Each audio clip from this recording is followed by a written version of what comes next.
Roll call, please. Mrs. McIntosh? Here. Mr. Pendry? Here. Mr. Ellison? Here. Mr. Beagle? Here. Mr. Blau? Here. Mr. Strange? Here. Give rise to the pledge to the flag, please. Allegiance to the flag of the United States of America and to the republic for which it stands, one nation, under God, indivisible, with liberty and justice for all.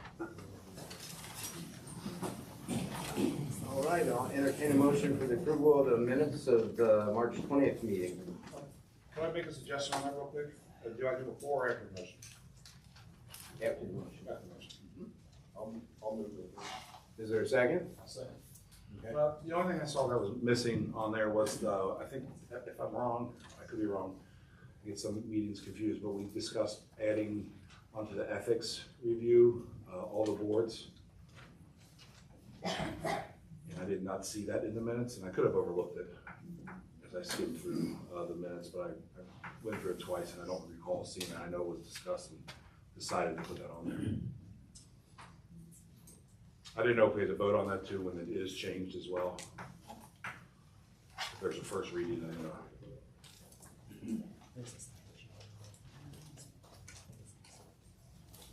For those of you that weren't here, am I right on that we discussed that? We did discuss that. There was, Yeah, so the Board of Ethics reviews of councils and stuff like that, we added boards to the review once they're appointed.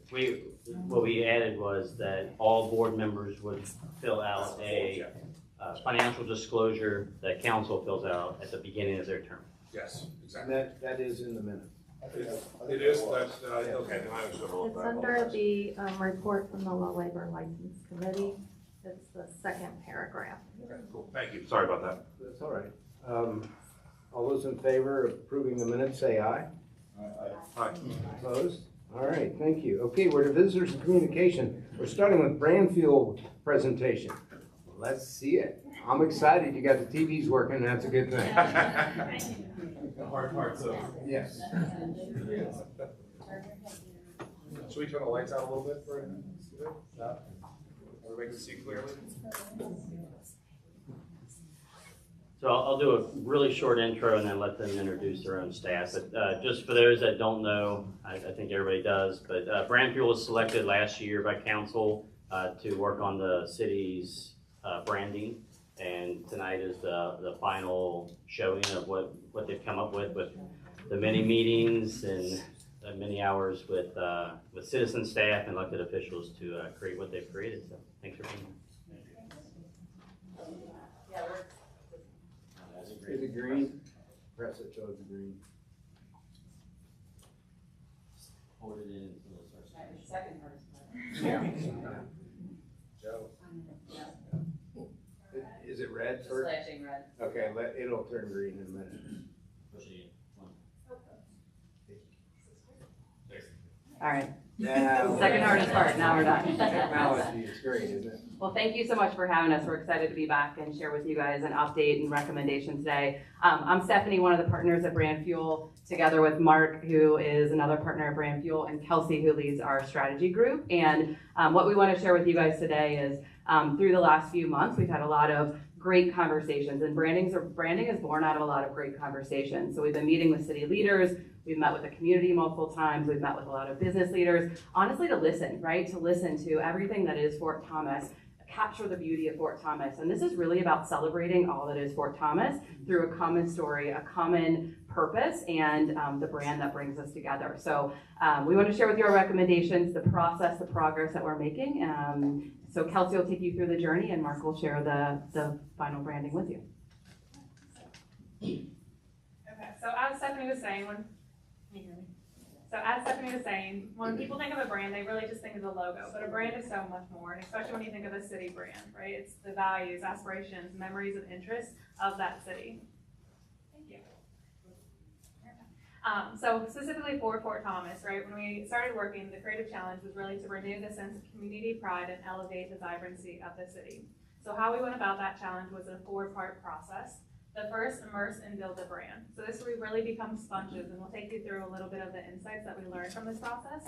The second, learn and finalize the brand. So this is where we start our creative executions and start to learn and take it into research, right? Talk to residents, city officials, and business owners as well to get those learnings in order to optimize and make it right for Fort Thomas. And as you can see within that bolded section of the bullets listed below, brand finalization, that's where we're at within the process. So we're halfway through, so a lot of great work's been done, but there's so much more to come out of this. So you'll see things from the campaign, to the website, to assets, signage, right? So everything's being built from one holistic message, and it's gonna be a lot easier moving forward for the city. And then finally, manage and build momentum, right? So I'll take you through this first section where immerse and build the brand. So like we said, we fully immersed in the brand. Chanda and Sam took us on a walking tour. We did some trails of our own. I've had a lot of cute puppies. We were at the farmer's market the other week. We really become sponges to learn as much as we can about the city. We also had a great history lesson with Deanna at the museum. And we know how important history is for Fort Thomas, so we wanted to ensure that we really were grounded within the information. And we also continue to listen and optimize, right? We just had shy of 500 quantitative surveys from residents within Fort Thomas. We had a great collaborative work session with city leaders, and we also had 46 qualitative interviews. So a great subset of data as we move into the insights for this work. So looking at those key insights, we have 6 main themes that really was the foundation of all of our creative work. The first being the strong sense of community. And this was our major vector. We kept hearing this over and over again within our conversations. So we heard, we take care of one another, right? So if someone's sick or a family member's not doing well, the entire community really rallies for that family through things like a dinner train or transportation, really helping support them in their time of need. Also welcoming, friendly, and nice. Second, being peaceful and safe. People are saying that it's the cornerstone of comfort, and it's a place where kids can be kids, right? I can let my kid in the front yard and I don't have to worry. I know they're safe. I know my neighbors are looking out for them because I'm looking out for their kids. Beautiful surroundings, and that's included in the beautiful homes and the beautiful daily walks. Excellent schools. There's a lot of pride in the school success and the academic excellence, as well as the terrific teachers here. Amazing as is. People really love that the traditions are maintained, that it's an old historic town. And finally, the involved government. So the city really focuses on resident safety and love all of the family-friendly events. So matching that with a personality that is uniquely Fort Thomas. So we got these from the resident surveys, right? We were looking for the common themes, and these are 3 that really rose to the top. The first being Andy Griffith, good roots, family tradition, safe, steady, hardworking, neighborly. My family member, which we love this one so much because it shows how personal Fort Thomas is for people. It's not someone you've never met before. It's someone who's that close to you that they are a family member. So strong, kind, and fun-loving, traditional values, and incredibly generous spirit. And finally, Abe Lincoln, strong, civic-minded, doomed for greatness, but never too big for the riches. So again, we pulled all these learnings that we just took you through and had a creative exploration. So you're seeing so many iterations on the board because what we do is really start at one location and then take it into research within residents, people who work in Fort Thomas, right? Anyone who works, lives, or plays here, to really continue to hone in on what's right? Creativity is such an iterative process, so you can see how we continue to listen and optimize. So some of our main learnings here. Passion elements. So the tower was a huge thing that we kept hearing over and over again, right? They were saying, if Fort Thomas had a mascot, it would be the tower. It's where we really gather for all of our community events. So it's basically the backdrop for all of my memories. Heck, it's so iconic, I use it when I even give directions. Community, again, this was a huge factor, making sure that everything was welcoming, friendly, and inclusive. Old and new, again, knowing how important history is, and really not losing sight of that, but matching it with all of the great work that's happening today and setting Fort Thomas up for the future, and that balance of the two and how they work harmoniously for the city. And General Thomas, knowing how important he is, an important figure within the city, but he's really has an opportunity to be leveraged in a better way moving forward, so he shows up for all his strength. And then design specific, symmetry. People were really loving the symmetrical design because it spoke to the strength of the city. And blue. People kept resonating with the colors that it just felt like home. So really pulling that forward. So our first creative execution we'll take you through is what we're calling the rally cry. So think of it kind of as the North Star of the brand. Any execution will go through this, again, to keep that holistic message for the city. So we exist to champion a thriving community. And each of these words were picked for a specific reason, again, based on those insights. So I'll take you through that. The first being champion. So this speaks to the passion within the community, right? There's such a drive here to create greatness for yourself and for each other. Next being thriving. It speaks to the energy. Like when you come here, you just feel the energy, right? People are so happy to be here and want to be here because again, it's beautiful, safe, and fun. Sorry. And finally, community. So this speaks to the inclusion. Really, people are brought together by that collective sense of caring, and we're good from that first section, right? We're all rallying together, whether it is a business, city official, resident, or visitor. So you'll see how this is brought to life within a story that we've created for the city. So, Fort Thomas is so much more than a city. It's a welcoming community of families, residents, businesses, city leaders, and visitors who appreciate and partake in the beauty that is Fort Thomas. A desirable location where the best of the past and the co-creation of the future both thrive in harmony. It's the historical character that charms our beautiful neighborhoods and the excellent schools that are shaping our next generations. It's exploring our trails, enjoying farmers markets, and gathering at talent park. It's a contagious spirit, alive with individual opportunities while secure in community values. Like the people who helped build Fort Thomas, we believe in respect and passion. We care for each other as neighbors and honor the shared conviction that unites us all. Standing proud, our city's iconic landmark, the tower, signifies our center point of togetherness.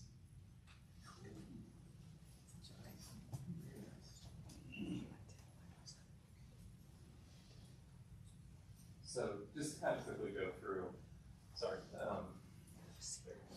just to kind of quickly go through some of the things, as Kelsey had said, that we really heard. The tower represents the city. It's one of those iconic assets that you guys have. It's absolutely Fort Thomas. We created it a new way, the way that it comes together. Kind of represents, as you guys have kind of shared with us, you guys come together to form something bigger. We thought that was really important. We heard a lot of that throughout everything. General Thomas was a Union soldier. His colors would have been the blues that you kind of see here. Ironically, blue is already a color that is very much loved in the city, so it was able to be kind of reapplied here. You'll notice the 2 stars around Kentucky. 2 stars represent him being a general. We've also brought in the 1867, the year that it was actually the founding of Fort Thomas. And then you'll notice kind of the copper around everything represents also the military buttons that he would have worn, that same color. So we haven't walked away from General Thomas. We definitely were keeping him very much alive through color usage, through things like that. What we heard, all the research, all that we've gathered, all the conversations, it told us that the tower was the right way to go. It was the best representation of the city. As we continued to explore everything, we decided, we heard some feedback to make sure that General Thomas was represented in a strong part of it. So you'll notice the left-hand side, we're kind of sharing the new branding with you. Right-hand side, General Thomas will become a secondary asset that we will use throughout the city, throughout the buildings, throughout banners, through other places, through the website. So he will be represented, he will be part of it. We're in the process of redrawing him right now. But he will absolutely be very much more alive in this now than what he was before. And then just showing off some of the extra assets that we've kind of created. Right now, where we stand, we're getting this to a good finalization point. The website's getting to a good point, which we'll be sharing back probably within the next few weeks. Social media icons, a lot of those other different pieces are starting to be worked on right now, so there's still a lot of the heavy lifting to be done, but we're super happy with where it is. You guys have an amazing city. It was great to get to really know the history, get to know the history of General Thomas, and really dig in and really talk to the small business owners, talk to everybody here. We think that we've gotten to a really good spot that we're really proud of.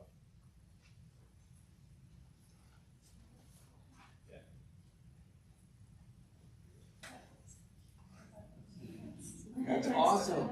Thank you. Congratulations. Great job. Yeah.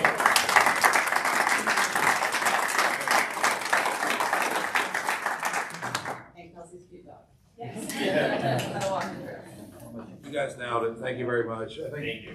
I think Matt touched on it earlier. I mean, he said council chose, but in the beginning of this, when we first started, they put together a panel of people that involved Ken and several people from the community, the council, everybody else like this, that whittled down 13 people that were interested in doing this. And I think through that came you guys, and I can't thank you enough, you know, and I know there was some apprehension because everybody likes our history here. But the fact of the matter is, I remember earlier on when I was campaigning, my first year, Jeff teased me about using the tower on mine because he had already used it on his, and I think other people running used it on theirs. When you walked into Fort Thomas Coffee, it was on the left-hand side.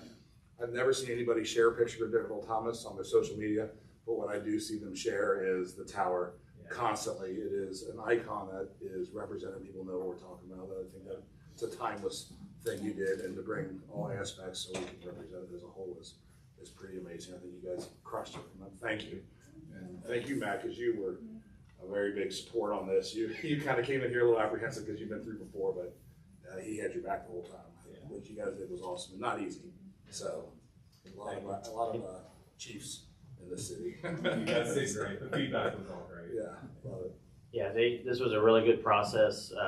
We really brought history back to the city, if nothing else, and we'll start to push that out now that we're rolling this out more. We're going to be sharing some of the stories we've learned about General Thomas and everything else we've learned through this whole process. So it's kind of exciting that we're bringing history that we've always had here, but we're going to start bringing it to light more. So just so council and the citizens know the next steps, now that we've selected our new logo, we'll be updating, you know, any signage in the city, cruisers, fire trucks, public works vehicles. We'll start working on signage for parks and throughout town, anything else that we can do. You know, the banners, we've already have images on, so it'll be exciting to move forward and start moving this out. And, you know, we'll be focusing a lot on the 4th of July when we're really gonna have everything really in line to roll this out. So just kind of want to let everybody know the following steps on that. So I appreciate everybody's help on it. Cohesive brand is important for the future of any city. It really is. So we're all on the same page. Yeah, you all did a really great job, and I appreciate the fact that you included so many people in so many different meetings at so many different points in the process. It wasn't just, hey, come talk to us a little bit, go out and pull some stuff together, and here you go.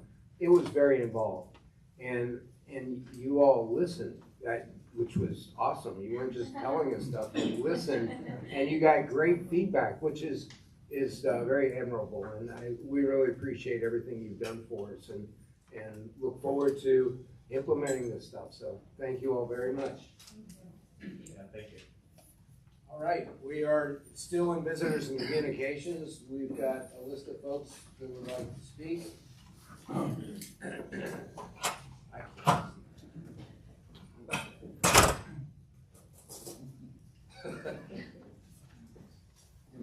Charles Edenhart.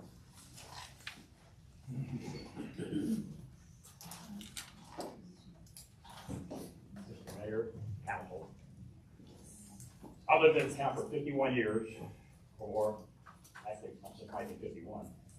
Mr. Mayor, you've been here a long time too, and we like the city, it's pretty good. Police, fire, garbage, that's the 3 most important things. Now, I go down Clover Ridge, and a lot of old timers live on that street. There are 2 chickens that complain. But there's a guy down there parks a white pickup truck in the front yard. I got a picture up there for you again. I think the city sent him a letter. Yes, he's doing it 3 days ago. It looks like Florence. So that's not too bad. Garbage day is Monday. On Wednesday, a guy's moving. He put a pile of trash in front of his front yard, and it's there for 5 days blowing down the street. And I can't understand why somebody from the city that doesn't drive up and down that street every day doesn't see that and fix it. My wife always says I'm stuck in the past. In the good old days, you could call Mayor Bruce, you call Chief Quill, they'd send the cops down there and straighten that mess out in 20 minutes. Nowadays, we send letters and it takes 3 months and nothing ever gets done.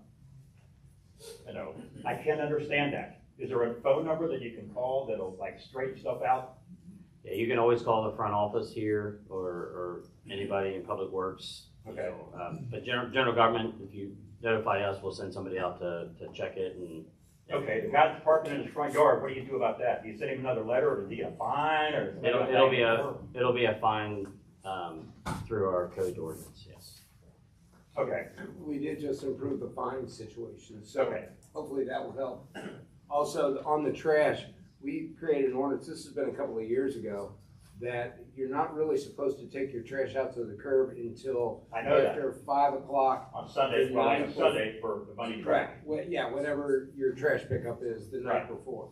And so many times, especially in the summertime, when I'm cleaning up stuff, it's so hard not to take the trash out. I before can 5 o'clock. understand maybe like a clean out the garage on a Saturday and cheat on Sunday. This is like, Yeah. 5 days before we're supposed to get it picked up. Did it all get picked up, you know? Yeah, so it's on today, but I mean, he put it out there on Wednesday. And it's not the first time it's kind of happened, I see other stuff, and there was a guy in North Fort Thomas the other day that dumped a load of, I'm not sure if it was wood chips or gravel on the sidewalk, was blocking the sidewalk for 2 days. And, I don't do any walking, but there's a lot of older people that do a lot of hiking around town, and it's just like a trip hazard. And Stuff like that, if they call the office, we can, if it is blocking our sidewalk, that's something we definitely Okay. want to know. So Public Works can go out there right away. Yeah, so I can call you guys, and Yes. I talk to, You'll probably talk Reverse to, them. yeah, you'll probably talk to Rhonda or Okay. Nancy first. and one other quick question. Yes. On the side. Our updating on the zoning, how much is that costing us? I went to one of those meetings the other day up there, and they've been doing it for a year, and they said it still has almost a year to go. Is that like time and material, they quote us, bid? It's the same amount that when we started. I mean, it's a package. Now, adding in, we have added in a lot more Okay, so citizen is involvement. it like 500,000, 200,000? I mean, It's- what's the number at right It's now? less than that. I'd have to look that up. But Okay. but you can call us and email me, and I'll get that information to you. Okay. I've got it because other people have asked. So I Okay. just at the moment. And the last question is, I understand the branding, I don't think we need it. The town can run by itself. We've got a good town, nice, we got a reputation around northern Kentucky, and it really bugs me sometimes when I see other people come from out of town and use the good name of Fort Thomas to build stuff or take advantage of us, and it just really pisses me off sometimes.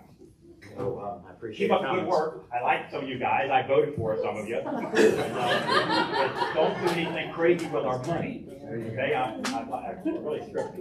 Thank you very much. Okay, next on the list is Ken Bowman. Ken Bowman, 60 Oakmont Court, Fort Thomas. I'm here to ask permission basically to do the same thing that we did in 18 or 19, where we lit the tower orange for the Wear Orange weekend. And it looked like that. So I would personally install the gels again. And I'm asking that we do it from June 2nd on Friday, and they would come in on Monday. So they'd be up Friday, Saturday, Sunday, and I remove them on Monday. We may have a small gathering there in respect for gun violence victims. So What are the dates again, Ken? it's June 2nd is Friday, so I would put them up, it'd be the 2nd through Monday. I'd take it down Monday morning. So the So second, Friday, Friday, fifth. Saturday, Sunday, it would be orange. Is this the National Gun Violence Awareness Day? Is this always the first Friday in June? Yeah, there's a proclamation that I passed out to all of you that Eric signed, I think it was in 19, wasn't Yeah, it? you're right, it was nice. It was in 19, that declares the first Friday. I remember when you did that. That was Yeah. great. Are you looking to do this every year from now on? As long as this is still happening nationally, yeah, and the timing couldn't be better now, there needs to be some attention drawn to the subject. 1700. And I will say, when you agreed to it in 2019, I received over 30 messages from people I did not know, thanking me for the advocacy and thanking you guys for taking part in it. Because while Fort Thomas is a safe community and we don't suffer from gun violence the way other communities do, suicide is the #1 cause of death by firearm. And that is something a lot of people in our community have dealt with. And so I just want you guys to know that in 2019, we did do it. It was well received, and a lot of people were very touched by the city honoring victims of gun violence. All right, great, thank you. Everybody okay with doing the tower orange?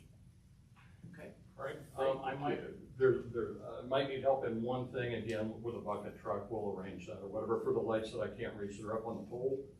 Otherwise, the front's white and everything else is orange. I don't know. One more request, if we do this, Always something else, isn't there? sorry. Said one thing. Yeah, I know. Just last time, a lot of people didn't know why it was lit up orange, because the city didn't have any communications about it. There was nothing on the recreation site, so a lot of people had questions about it. So if there was any way that we could even do one post on Facebook, anything, so people knew why it was lit up orange, Just a small word, a little bit of we'd be things. happy to provide that, or, we'd love to see that from it. Okay. All right, thank you very much. Thank you. Pat Haggerty.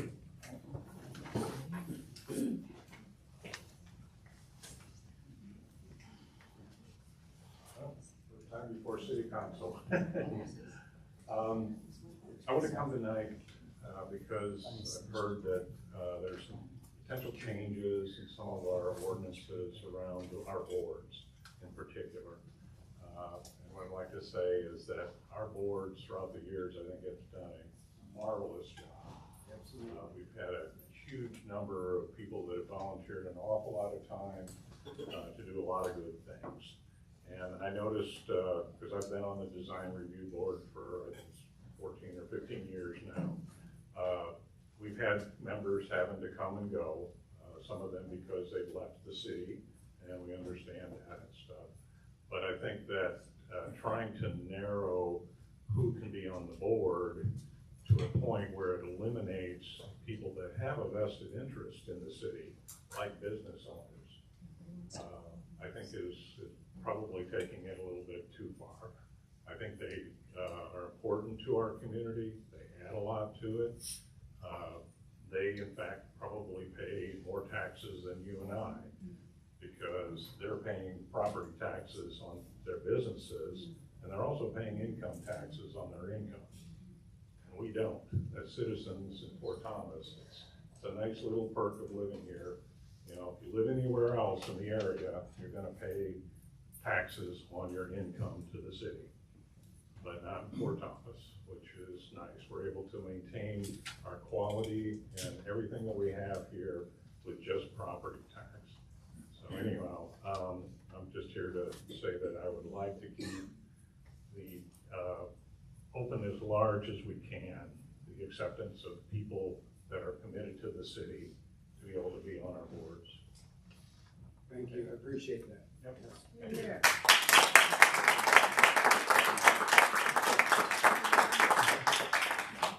Okay, Leela Wendell.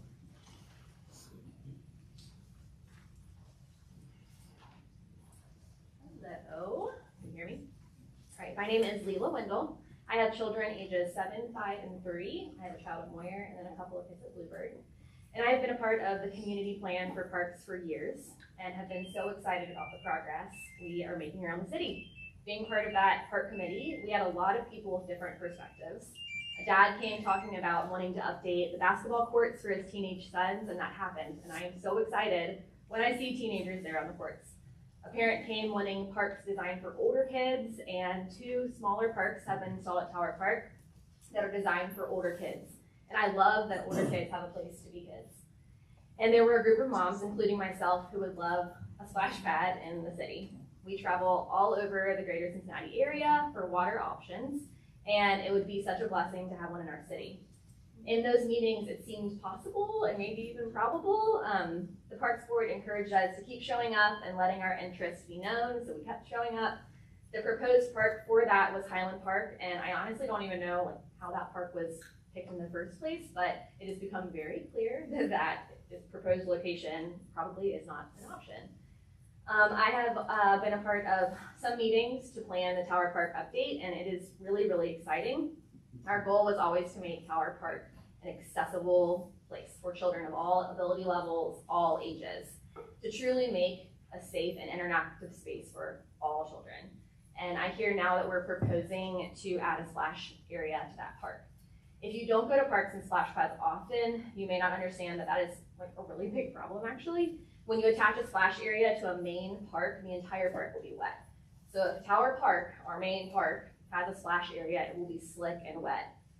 People who are opposed to a splash pad love to bring up Wilder splash pad, And exactly what we're now proposing at Tower Park is part of the issue for Wilder Splash Pad. They tried to put too much in a small area. And I feel like we have the opportunity to learn from that and make some like really smart decisions for our parks. I do want to say publicly, I know that a lot of moms emailed you this week, and I know it's probably overwhelming. However, I just want to publicly say that some of the responses to those emails were extremely unprofessional. I grew up in Fort Thomas. I love Fort Thomas. But for moms who are not originally from Fort Thomas and now call Fort Thomas home, hearing the way in which some council members spoke to us is extremely disheartening. I just want to end by saying that about 4 years ago, we were at Art Around Town handing out bubbles with a bunch of us handing out bubbles to moms and kids. And a councilman approached us and introduced himself and we brought up the splash pad. He encouraged us to keep talking, keep showing up, keep making our wants known, because that's the best way to make things happen in the city. So we are here and we will continue to be here to advocate for families in the city. I really appreciate all you guys do and for listening to us. I'd like to make some comments on what you had to say really quickly here. I tried to reply to every email. I hope I didn't offend anybody by being honest. You speak for a mother's, the Moms Club, right? Is that correct? I don't speak for them, but I am a part of the Moms Well, Club. originally when you started coming to council, that you said you were speaking on their behalf. Okay. So that we did have emails also from people in the Mothers Club who feel like they're not being heard. This one quote here is, I know there was recently a push in the Moms Club to bombard you with emails. By the way, we got about 7. There's 17,000 people in town. To bombard you with emails in support of the splash pad. Just know there is a percentage of the group being silenced, causing uneasiness in the Moms Club at Fort Thomas. So I realize that there are certain people who want these things, but there's also an opposing side, and with the same thoughts, and some of the people I talked to as well. So I do believe we did a lot of research, and unfortunately that area in Highland Park was not available due to some concerns with the swim club. Although you had a very nice email in response to me today, I do want to thank you for that. And I'm not opposed to looking at other areas. Highland Park seems to be the most feasible at this time. You know what I mean? I don't disagree with you. I do disagree on the fact that getting wet is not, I mean, there are 4 seasonal parks, they rain, you know, they're always like this, and we have these things professionally designed. So that someone that comes in from natural, who was it, Chris Manning, where does he work? Human Nature and Design, Washington Park, and all these other parks. There's something to that, you know what I mean? So there are people on both sides of this, and frankly, there was a lot more on the opposite side from this. So I know you say you didn't speak for the Moms Club, but there are people who feel like they're being silenced as well. So I want to make sure our voice was heard as well. Thank you. Jesse Reynolds.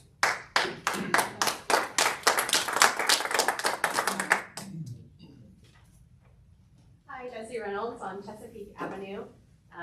Just gonna echo some splash pad stuff. I would like to see one. But I also want to talk about sidewalk progress on Chesapeake Avenue. If there's any thoughts, if there's ever been any thoughts on giving us a sidewalk. So I live by the Villa Grand neighborhood.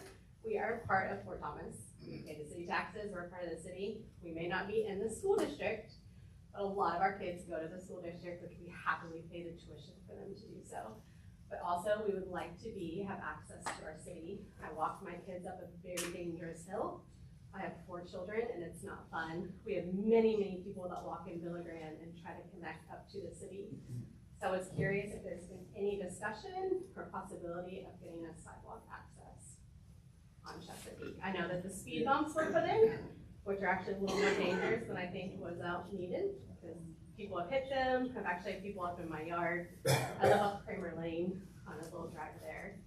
So just curious if there's been any thoughts on doing that. There has been some discussion in the past about that. I know the biggest focus in the beginning was the speed, dealing with the speed. Yes. And we actually, because the road is both in Fort Thomas and Newport, we had to work with the city of Newport. We worked with a bunch of parents down on that section of the street and up in your neighborhood to try to come up with a plan that would work.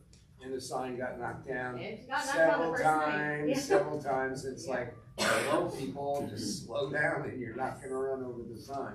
So hopefully that's helped in some situations, Some. some. I don't know that it's helped a ton, as someone who walks that frequently, not really, So now we're walking in grass and trying to access our city. Is there a partial sidewalk on one side down there? No, Not it till you ends get at down to Kyle's. Newport, right? So it ends at Kyle's Lane. Okay. There's nothing down that huge steep hill, which cars fly around. Until you get down to the entrance. Until you get down to the entrance, but that And whole then- section is Fort Thomas, that's And that's- missing a sidewalk. That's the tough section because of the width of the road there. Yes. And I don't know, were there any plans to, do you know of anything about this? No, I mean, it's definitely something we can look at. We are looking into grants moving forward. I mean, that's probably an area that we would need that, just, it is a challenging area to I topography. totally understand, but I just feel like we have a huge neighborhood right there, full of Fort Thomasers.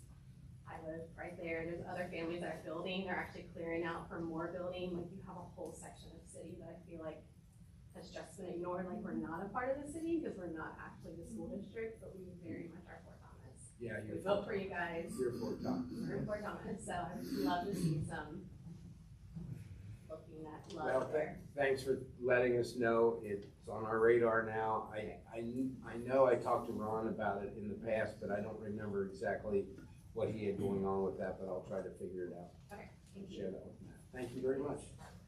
Okay. Bridget, go. Is that correct? That's correct. Oh, good. Hello, good evening. Bridget Go, I live on Linden Avenue. I just came up to echo the desire for a water feature somewhere in the city, splash pad. My kids are older now and probably won't use it themselves, but they're becoming babysitting age. And so they're babysitting a lot in the city and they don't drive yet, so Wilder's not an option. The swim club, we only moved here 4 years ago, so we're still, a good decade off of that. And we're not members of the country club, so a water feature would be great for them to be able to take the kids that they babysit, especially in summers, to use the water feature. So I won't belabor the point, but I just wanted to come up and echo everything that Leela said and give support for that project. Great, thank you very much. Thank you. Appreciate it. Alex Wendell.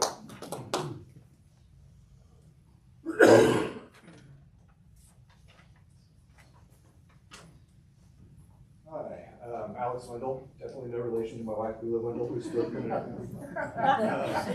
Just another voice trying to speak to the desire for a splash pad. I know you mentioned that the whole Highland Park thing is a possibility and it's not gonna happen. You get That lower area. Sure. Talk to So the maybe boat switch people it, and- something. That's my point tonight, is that we just don't want the fact that it's not gonna happen there to make it not happen at all. We're gonna continue the conversation around the splash pad, just making that kind of statement known. And that's my intergroup quota, so I think your wife did email back and made some good points. Sure. You know what I mean? So I might talk to a couple other people, and I think other areas might be more liable for it. And I think giving the Tower Park area a run and seeing the need for it or the damage it may cause too might also be a good learning curve for us to see what we can do in the future. Because it is a major investment, right? Down there alone was going to be $600,000. That then include a shelter. If we put bathrooms in, we still got to redo the lots. The street lot are inconsequential. You know what I mean? So to start on a smaller scale where we already have the amenities in place, water, bathrooms, dry parking, and that's our bigger park. I think it's a smarter play for the future and investment that the city might have to put in. reiterating the point that Yeah, I know that I can come to the parks in the mornings and it's dewy and you have to wipe down everything. I forget my towel all the time, so we're just gonna have to fill up all our cars with tons of towels. So that every time we go to a park now, if it's Tower, we're gonna be wiping everything down the entire time our kids are there. So it's just thank you, appreciate it. Well, comments?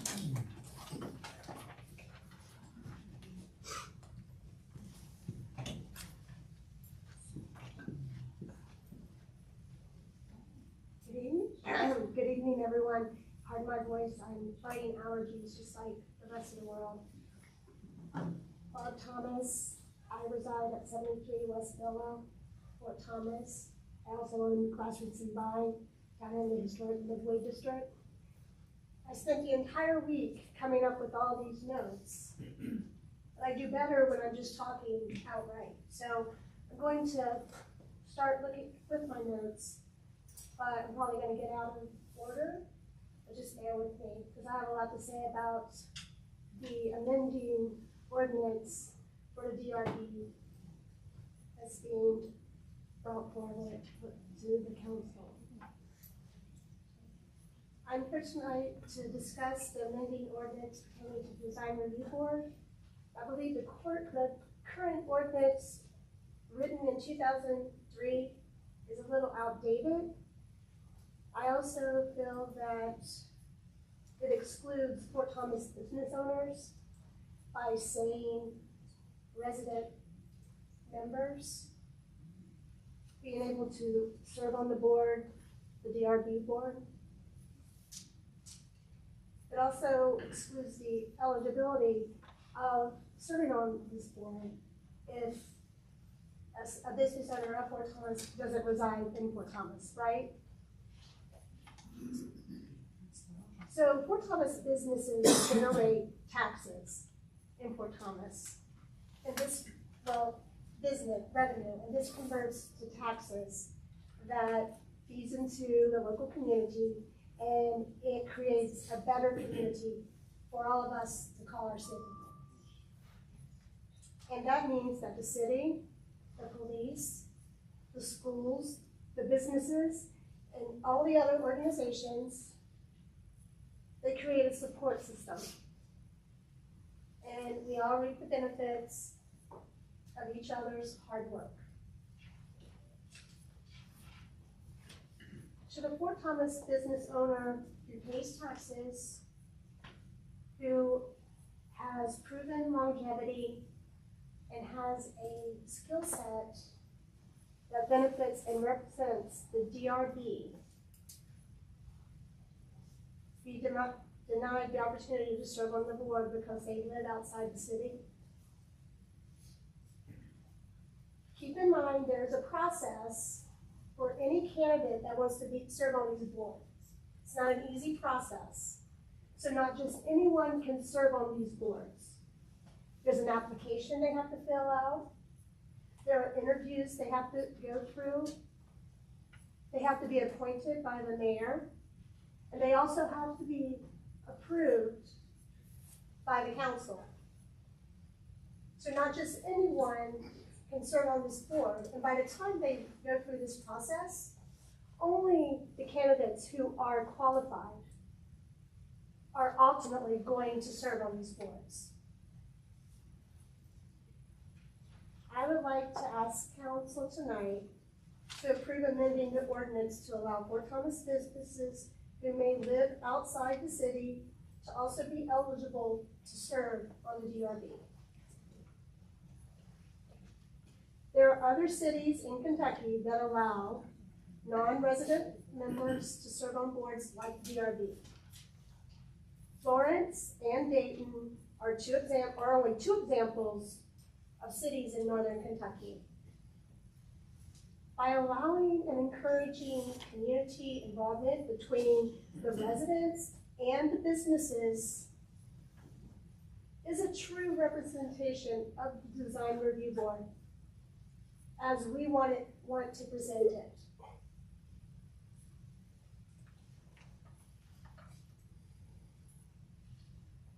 So I have served on the Design Review Board for 8 years. In June, I will be moving to Newport, but I will continue to run my business as usual in Fort Thomas. I will also continue to pay Fort Thomas taxes. So I ask you tonight to approve the amendment of the current ordinances to allow business owners who live outside the city to also be able to serve on the DRB board. Also, I did not attend the last meeting. And I know this has been going on for 6 or 9 months now. honestly, I did not feel that I needed to attend the last meeting to say what I am saying tonight. And the reason is because last year in December, on December 22nd, Adam Blau reached out to me and gave me the information of what was going on. Adam told me on December 22nd that he was wanting me to stay on the board and he was doing what he could do to keep me on the board. So at that point, I felt like I had a city councilman behind me, and considering all that we have done to make the city great, citizens, businesses, the police department, the schools, and other organizations, I felt like I could trust Adam.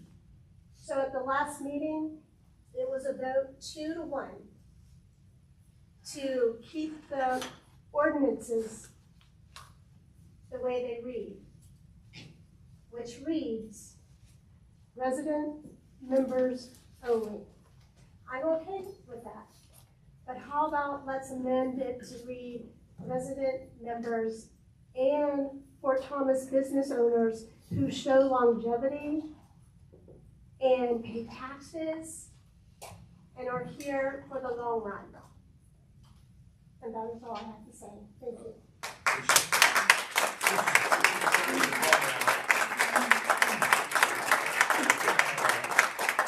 think I have another thing to say, Barb, and that's the truth. When this originally started, I had found out about it because people had reported it to me, and I reported it to Matt. And then went over for a few months, and if you read all the emails, I said, I'm only one person at this time. And then once it became more public, the overwhelming majority of people who elected me said they did not want non-residents on there. Overwhelming. It wasn't even, it's 10-1 at least. I mean, You had a list of names? there was plenty of people emailed us and stuff like that. They called, they said stuff, they texted. But when you reached, give me 1 second, Barb, you had a chance to talk. And then when you reached out to me and sent me my own text, I said, we'll be around your place Friday afternoon. Love to come chat in person. You ghosted me. I tried to reach out. I tried to meet you one-on-one to explain to you what had happened. And yet you didn't respond. And as a matter of fact, you went on social media and posted on your personal page and inferred that a couple council members, because we were for residents only, did not support small businesses. You inferred that Ben was the only one that supported small businesses. And I would like to say that, Barb, when COVID hit, I came and bought gift certificates from you. I've been to your place, I've shared many times on social media. I would say that is absolutely not the truth. And for you to come up here and try to call me out on this, it may be one of the reasons why that if you cannot handle the pressure and you go to social media in order for, well, it's true, right? If you go to social media in order to weaponize it, you know what I mean?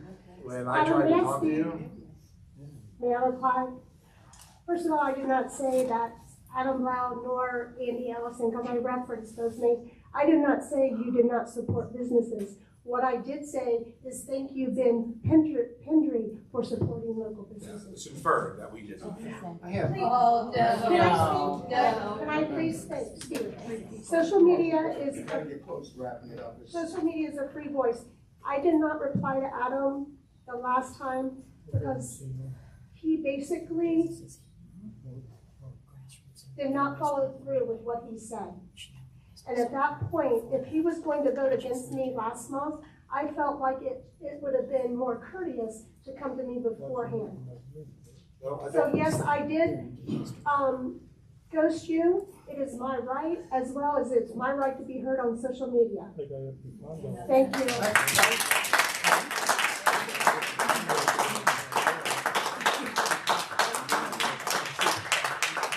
I'm sure everybody here understands how the ordinance reads. Do you know how many people are by the ordinance are on the design review board? By the ordinance that are on the design review board. Right. I would say every one of them. Could you quantify that in a actual number? You pick like 5 or 6. So are you asking me if everyone on the design review board are qualified? No, Referring I'm actually to- saying that the ordinance has read for the past 20 years that 5 people be on the design review board. How many of the last 8 years that you've been on has there been 6 people? There's 6 people on the design review board right now. Does anybody know that? Andy, that's not her fault. That's Yeah, not the I'm most sure, I don't fault. understand your question whatsoever. And where are you getting, just directly tell me where you're getting at and I'll answer you. Well, I believe that since we're not following the ordinance to begin with, by adding or changing an ordinance, specifically for one person, by adding or changing Excuse an me, ordinance this is of for the the, city this is to for allow, business owners by who adding, have businesses in. got to take turns. Still my turn? Yeah, go ahead. By adding, this is a very simple point, and this is the point that, for example, I drove all the way back from spring break. I thought about this for 10 hours. I thought about your situation. I thought about the city's situation with the design review board. And I couldn't get past this. By adding or changing to allow non-residents to be on would be, the ordinance would be implying its necessity. If you put anything into an ordinance, you're implying its necessity. And when you have a city of 17,000 highly educated people, I don't see how it's a necessity. May I speak now? Yes, please. So what it does, it allows local businesses who have their businesses here in Fort Thomas to represent the board as well.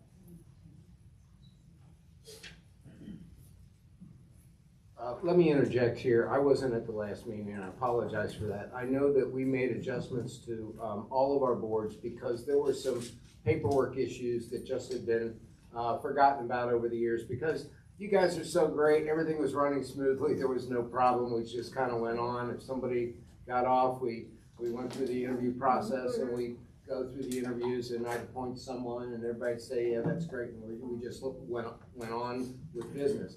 When we started reviewing these, we found a couple of things that we had to clean up.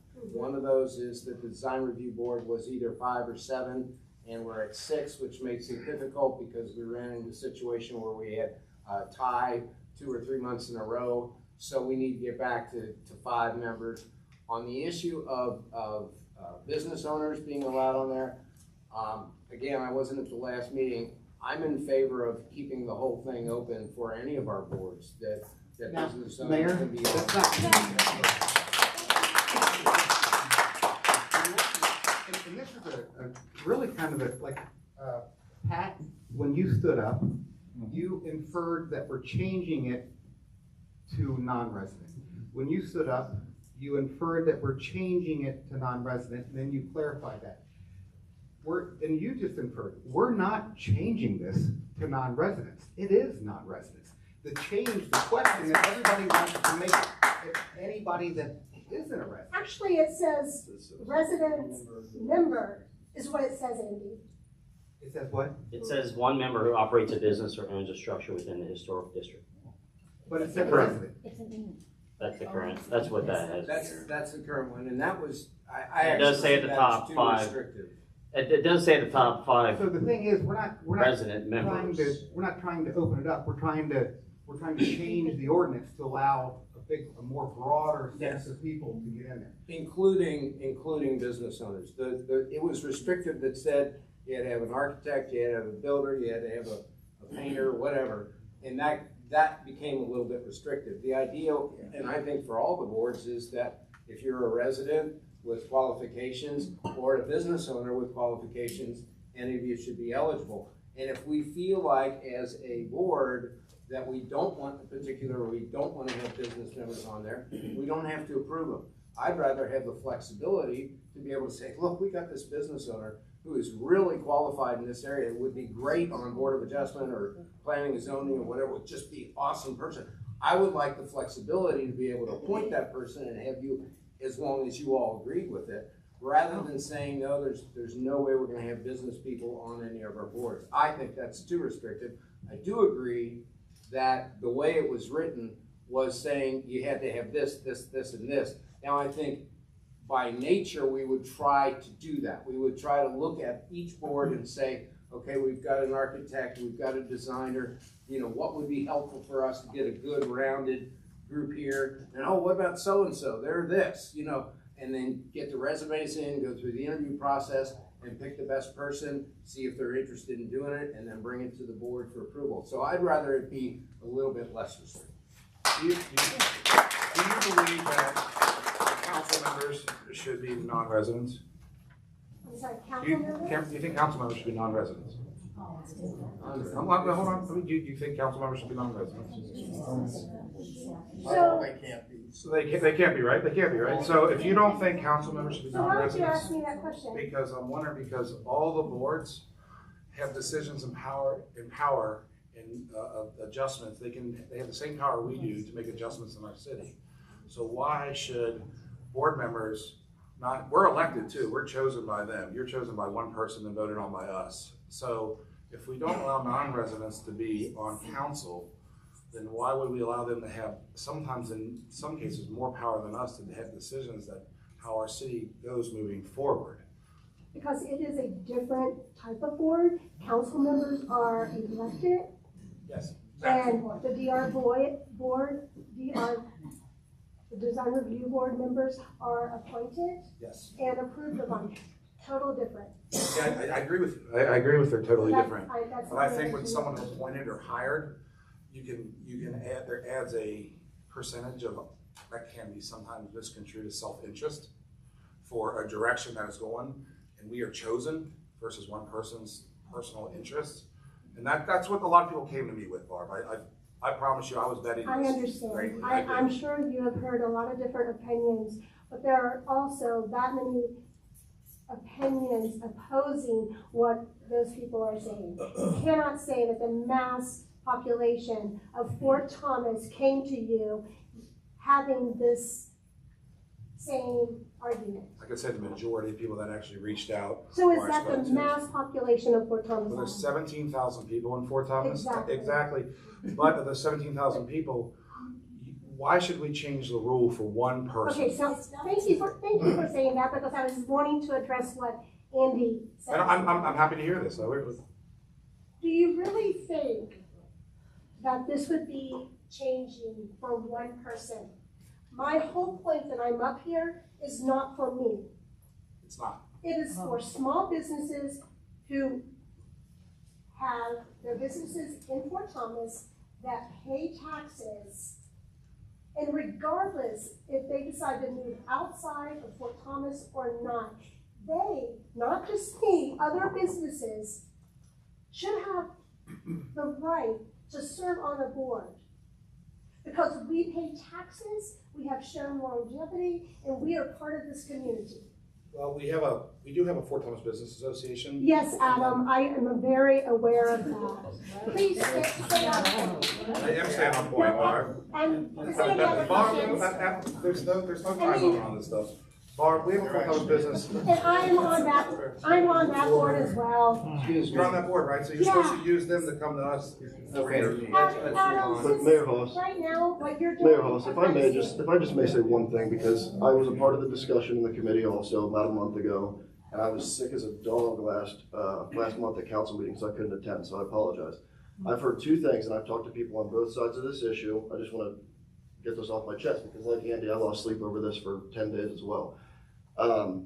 After our conversation in committee, I talked to people on both sides of this issue, and I've heard, the two main things I heard was, number one, Ben is in Barb Thomas's corner, and number two, Ben is anti-resident.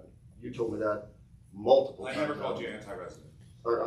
No, I'm sorry, Ben, you called me pro-non-resident. You want non-residents. And so a couple different things here.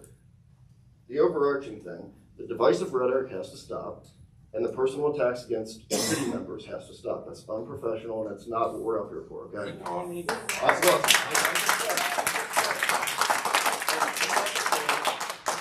So, Barb, I'm not, of course, I agree with what you said this evening, and I think I verbalized that in our committee meeting, and I was in the minority, and I can respect that because I'm a mature adult, I'm a professional, and I understand how this works. What I want to say is, this was not, I didn't do this for you. Certainly, there are plenty of other business owners that I don't need to name in town who may not live in town. They're not on boards and commissions currently. But in the future, what I've said to several people, everyone I've talked to, is I just simply don't want to put us in a box where we have this setup in place where if the mayor decides he'd like to nominate a Barb Thomas or ex-business owner who lives outside the city limits, I don't think it's responsible for us to take that ability away from the mayor, only because that doesn't mean that we're going to certainly have this influx of non-residents. That's not what I want. I don't think that's what anyone in this room wants. I don't think that's what you want, Barb, and I know that's not what council wants as a whole. But what it does is it allows us that flexibility, and in the case of a Barb or somebody else who may be very qualified and certainly pays taxes, we all can agree on that, they're vested in the community, it still goes through the process, the interview process, the entire vetting process, and it comes before council. And if you don't want a non-resident and a non-resident gets nominated, vote no. That's our job as council members. That's my firm belief. And I even went as far when we were having this discussion last month, I said, look, if it's that big of a deal, this doesn't need to be a huge wedge in our community. I think we have enough of those already. This is totally unnecessary. If it's that big of a deal, I would even be supportive of saying, if the mayor nominates a non-resident for any reason, whatever it may be, it can require unanimous approval by the city council to put that person on that board or commission. That tightens it up, and I'm not proposing that tonight, but I'm just saying that because it's a conversation I had to try to be flexible and try to compromise and come up with a solution that's winnable for everybody. Because frankly, we are not all this far apart on this. It's not a black and white issue. It's not that some people want non-residents and others don't, and that's just the facts. It's not, I mean, it is just so crazy. 6 residents or 6 full votes or 5, kind of undermines the whole point of majority, right, and what democracy is, right? I appreciate your thoughts. I appreciate what Barb's done, and don't think I don't.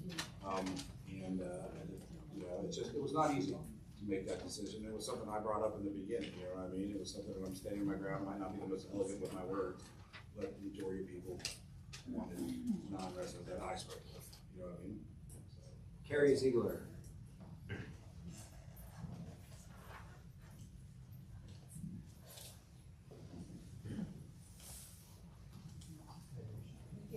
That's a tough one to follow. My name's Carrie. I live at 31 Delta Avenue. And I would just like council to imagine for a minute that you are eating dinner at your dining room table, or you are watching television in your living room, or perhaps enjoying a book. Maybe you're helping your kids with their homework, or if you were like me at 5 o'clock tonight, you were finishing up some work that you didn't quite finish in the office. And then you are interrupted by what sounds like heavy equipment or a dumpster being repeatedly picked up by a dump truck and dumped back down. And you're interrupted. You feel like you can't concentrate on what you were doing. You can't enjoy your television show, or your book, or the conversation with your kids. I'm talking about the skate park that is currently set up in Tower Park. I live less than 150 feet away from that sheet metal temporary park, and the noise is absolutely unacceptable. If you're like one of my new neighbors, they thought it was heavy equipment, that there might be a house being built up there.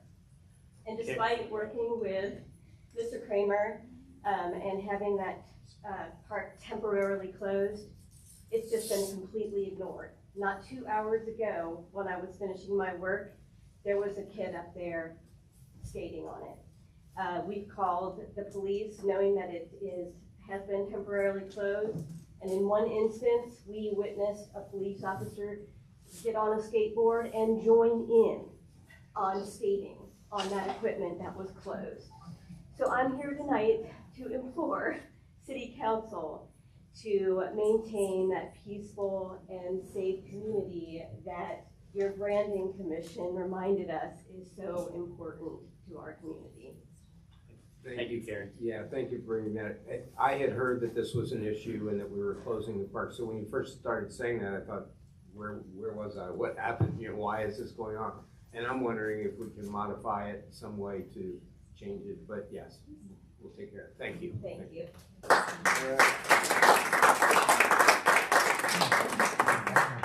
Denise Diary? Did I did I pronounce that wrong? Close enough. It's Derry. Yeah. Deary? Yeah. Okay. I before you except after D. Yeah, okay, right. Okay, thanks. My name is Denise Derrick, and I am here on behalf of my mother-in-law who resides at 61 Miller Lane here in Fort Thomas. I had been here last meeting, and I was at a labor law council meeting as well, regarding a denial of an off-street handicap parking that we have proposed in front of our house. I know that the ordinance reads that the applicant's residents must lack available off-street parking. My mother-in-law does indeed have a very nice driveway and a garage that goes underneath her house. The problem being now is that, you know, she's 80 years old and her ability to back straight out of her driveway is not what it used to be, and she's damaged her car a couple times, and because the driveway is on a slope, you can't really see the street if you park to not cross the sidewalk. It just has become a very much of a safety issue for her. Miller Lane is a very populated one side of the street parking. She cannot get a spot in front of her house on a regular basis after 3 p.m. in the afternoon or on a weekend. So she's having to park 5 and 6 houses up the street and then walk back down to her house. You know, I wouldn't be here if I didn't believe that this was a major safety issue for her. I know there was a couple solutions that were offered in the last meetings. The solutions are not viable solutions. I mean, one of them was that she knocked on neighbors' doors, asked who's parking in front of the house, and asked them to move their car and not park in front of her house. I just don't think it's a viable option. I guess is what I'm asking is that I'm sure all of you are to a situation where your parents are getting elderly and you're having to make revisions to help them out in one way or another, and that is why I'm here. I would hate to see her have to leave her house because she can't park in front of it. This is not a situation that I'm asking for on a 10-year basis, even a 5-year basis. I think that this is probably a couple year at its best spot that we're asking for her, and I just didn't think it would be such a huge issue. So I just asking you to revisit the appeal for it. Yeah, we'll revisit in the old business here after the reports of officers. Okay, thank you. Okay, thank you. Lucia Todd?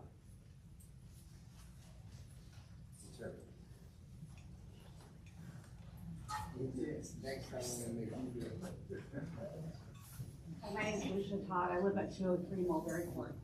And I also came to speak about the ordinance on the design review board and being at this meeting. It's my first city council meeting. I've lived in Fort Thomas since 2009.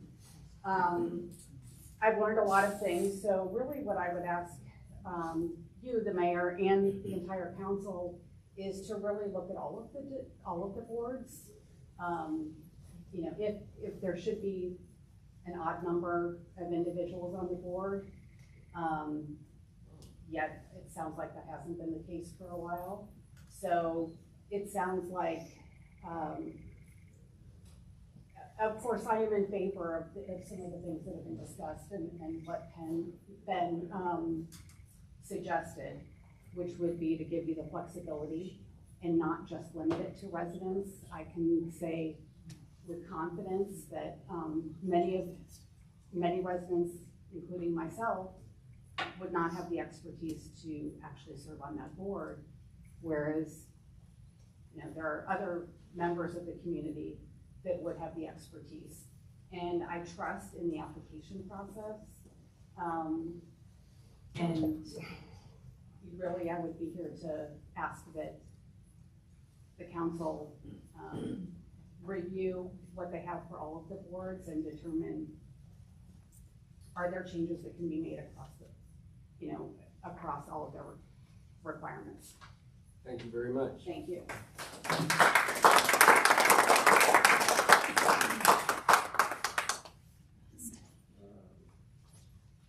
Portly Jamie? I know I butchered that. You did. You did, that's okay. some of it's handwriting, so I'll put some of the blame on your. It's all handwriting. It's Carly Jamie. Nice to meet all of you. That looked like a no. First time caller, long time listener. I completely agree, everything that Lucia said, and I thought Ben made a fantastic point of just really not putting people in a box, right, and keeping things very open. So I agree with that. What I also want to talk with you guys about today, and your branding campaign and all of that, but I want to talk about something that's not on brand. And I live at 5 Tremont. It is the most beautiful house on that street. You're welcome. I put a lot of time into that place and spent a tremendous amount of money on my backyard. And I now live next to 2 goats and chickens. And, it's almost like the skate park conversation. The lady after my own heart and the guy over here complaining about the garbage situation and how long do these things actually take, right? And what is that process? Because if you've ever listened to baby goats, it's like dogs, right? That go on for hours and hours and hours. And chickens that are free range now, living right next door to me.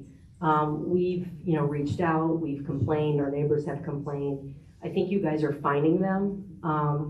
But I need to know more about that. Like, what is this process and how long do I have to live next to goats? How much are you finding them?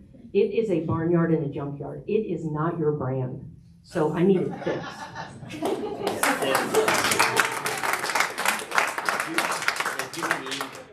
I'll email you tomorrow and get you the details of it. I've reached out to the owners and they haven't responded in the last week. So I was trying to bring them in and talk to them just to try to figure out, what are they thinking compared to getting fines and everything else.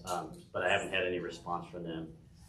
So like if they never respond, then what do I do? Eventually we'll find them to the point where it's time to foreclose on the house and then we'll do a foreclosure on the house. Is that like in 2 months? No, it takes 20 minutes? It takes months. Months? It takes less time now than it did prior because Thank we increased the fines substantially. Okay. Just last year sometime? Yeah. So That's 6 months ago. 6 months ago. Okay. So it Awesome. builds up quicker.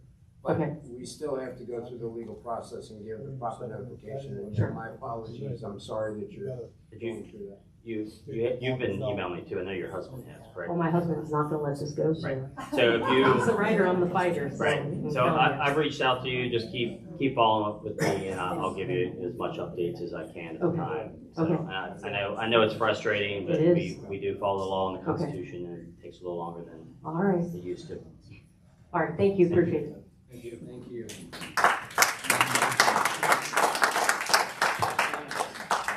You went to the restroom. Okay, we'll skip it. Oh, there it is. Oh, okay.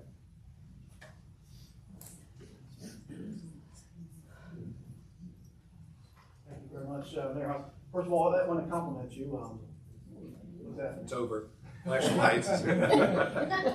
So, there's several people who went on, and I don't know anybody here. I don't know that lady, but you guys let her speak for about 20 minutes, and I think that was very thoughtful of you. So That's not correct. I've been timing everybody. There's only one person that's went over, and that's because council was asking questions, Pat, but go ahead. The first speaker went 3 minutes and 50 seconds. The fifth speaker went 4 minutes and 47 seconds. The ninth speaker went 9 minutes and 58 seconds. So anyway, besides the point, thank you. I'm trying to give you a compliment. I started coming down here a few months ago, not with a grievance, but with a goal. And the goal was to get all of the elected officials to pay a little bit more attention to how the city handles its legal issues. The fact that you keep getting sued all the time, this is a subject that deserves more scrutiny. But the scrutiny really shouldn't be coming from me, it should be coming from you. So far, I've focused only on the tactics that are used against Fort Thomas residents if they have a dispute with the city. And what are they? Number one, Mr. Blau, do you realize if you contact the city to try to avoid a lawsuit in the first place, no one will get back to you? Do you think that that's reasonable? When I'm done speaking, I'd like for you to weigh in on that. Mr. Gates, same thing with the insurance company lawyer. If you contact them, they will ignore you. Do you think that that just causes the case to go on, or what? Number three, Mayor Haas, you and I shared a good laugh a few months ago. I asked you to give me all of your personal information and all of your private information. The only person that didn't laugh with us was Mr. Snyder, because he thinks that's okay to go after that information. Do you agree with him? Where do you stand? You've had several months to think about this.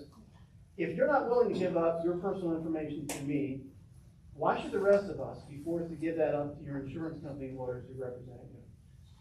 Number 4, Mr. Strange, I provided a video of an accident to your insurance company lawyers, and they continue to argue that the accident that was caught on film didn't really happen. Do you think that's a sound legal argument to deny reality? Number 5, Mr. Pendry. Over the past few months, Mr. Snyder has made an effort to disassociate himself from the insurance company lawyers and what they're doing.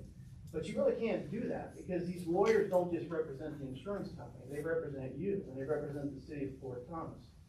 And the position they've argued on your behalf is this: if there is an accident between a city employee and a resident, automatically by default, it's the resident's fault. Do you think it'd be harder for you to win re-election if the public finds out you agree with it? That it's okay to blame an accident on an accident victim?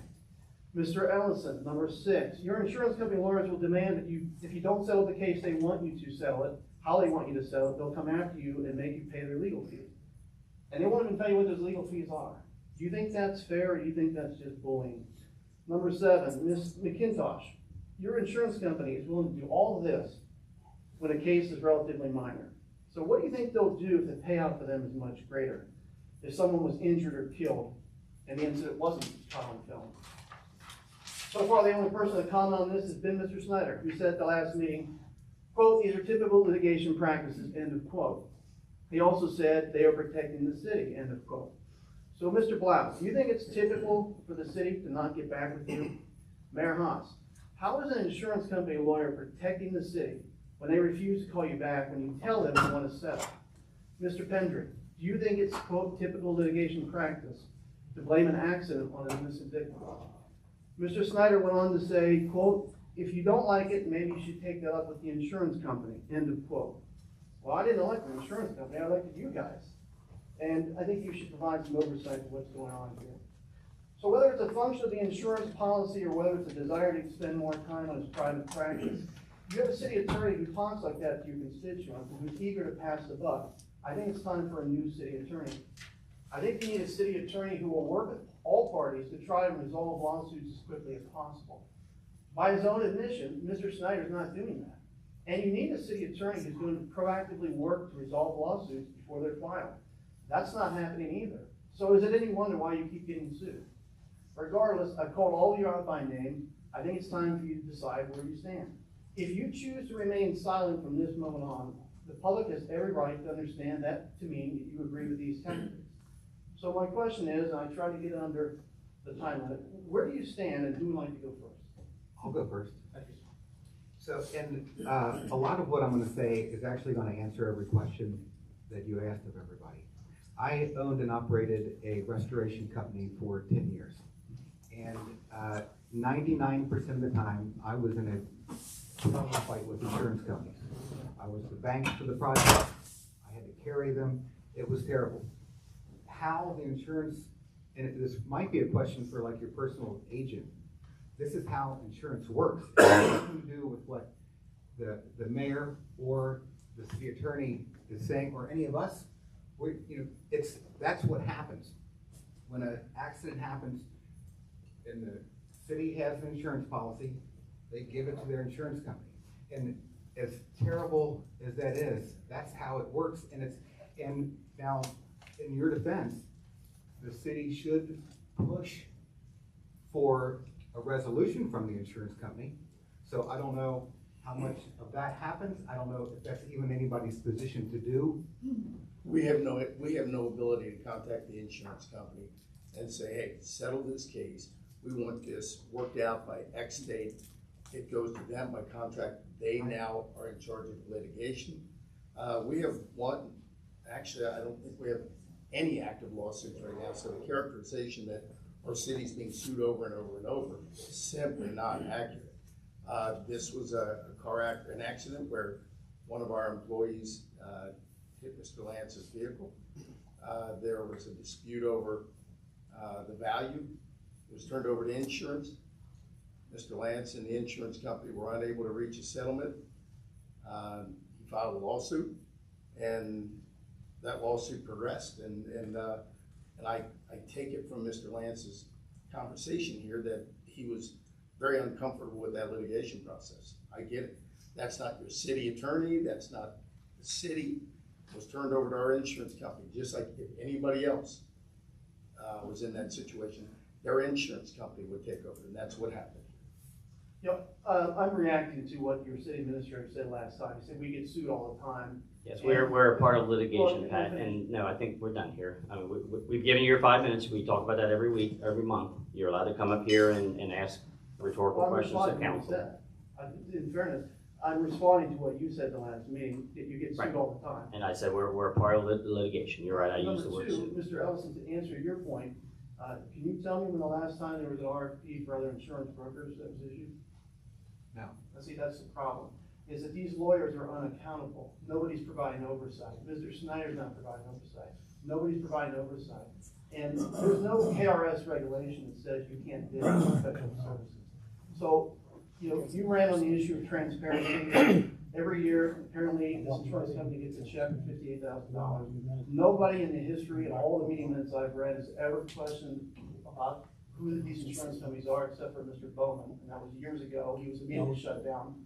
So you keep awarding this insurance company $58,000 a year, and there's no competitive bidding, right? So there's no accountability. That's number one. Number two, it is wrong when you have a city administrator who picks and chooses what lawsuits he shares with you. You guys should be demanding to be informed about all these lawsuits. It should be a matter of fact that you get informed of these.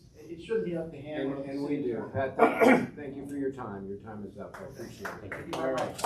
Elizabeth Pellegrini.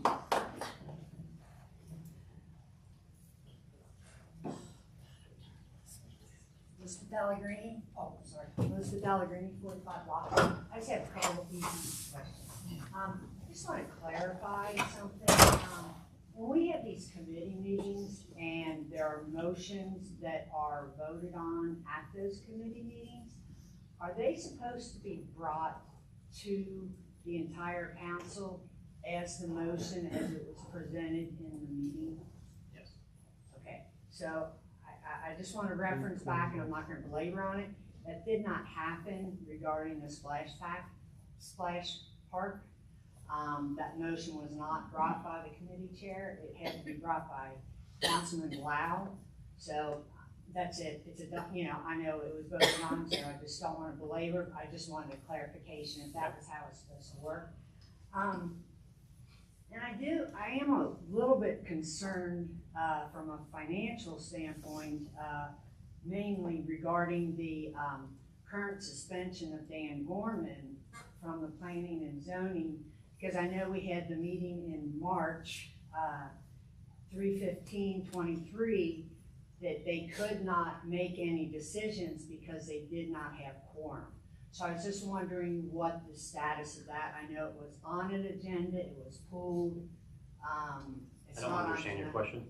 Please? I don't understand your question. So I was just wondering, what is the status of the bringing to council for the reappointment of Dan Gorman for the planning? It has not been brought to council. It Right. has not been brought back to council. Yeah, I'm sorry, I did not make clear. With summer coming up, and I know people go on vacations, and I know, people miss meetings and stuff. Is it gonna be the issue for the planning and zoning where they don't have quorum for these meetings due to that not being brought up? No, for his appointment, it's not gonna be an issue. Okay, all right, that's fine. And then I'd just like to speak on the residents issue. It's been beat like a dead horse.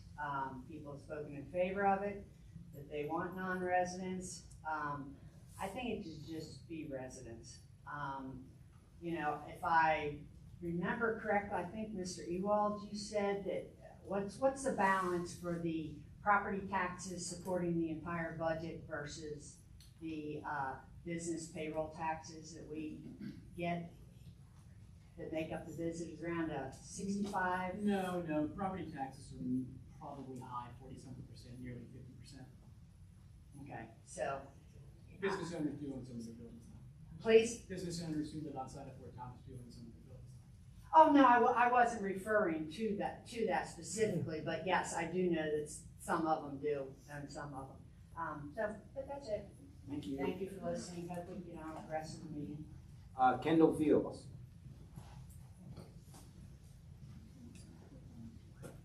Hi, I'm Kendall Fields from 36 Kroll. I'm also going to talk about the splash pad.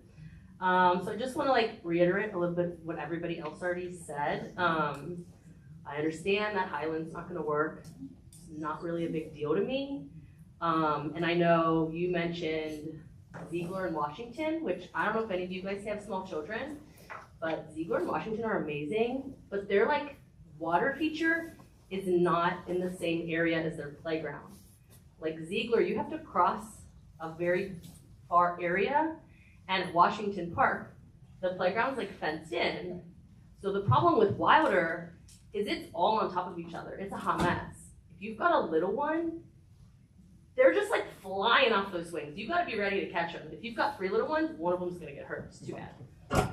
So if tower is how the design is, it's not gonna be good if you have a little kid. And the other parks at tower don't work for little kids. I've got a 1-year-old, and the main tower, how it is now, is the only park I can take her to and know that she can do most of the stuff there and she'll be okay. So you really need to think, look at go to Ziegler and go to Washington Park, look at those. Look at Westport Park on the west side of Cincinnati, Arch Street Park in Lawrenceburg, Mackinac Park. There's so many great parks around and so many examples where you don't have to put them on top of each other, or use rigs where the playground there stinks and put a splash pad with the playground. There's one little slide, so kids aren't gonna be flying around everywhere. But please don't ruin the one good park we have in town for little kids. Tower Park is good for little kids. Please, I'd rather you leave it and not update it than update it and make it where I have no park to take my little ones to. So, that's all.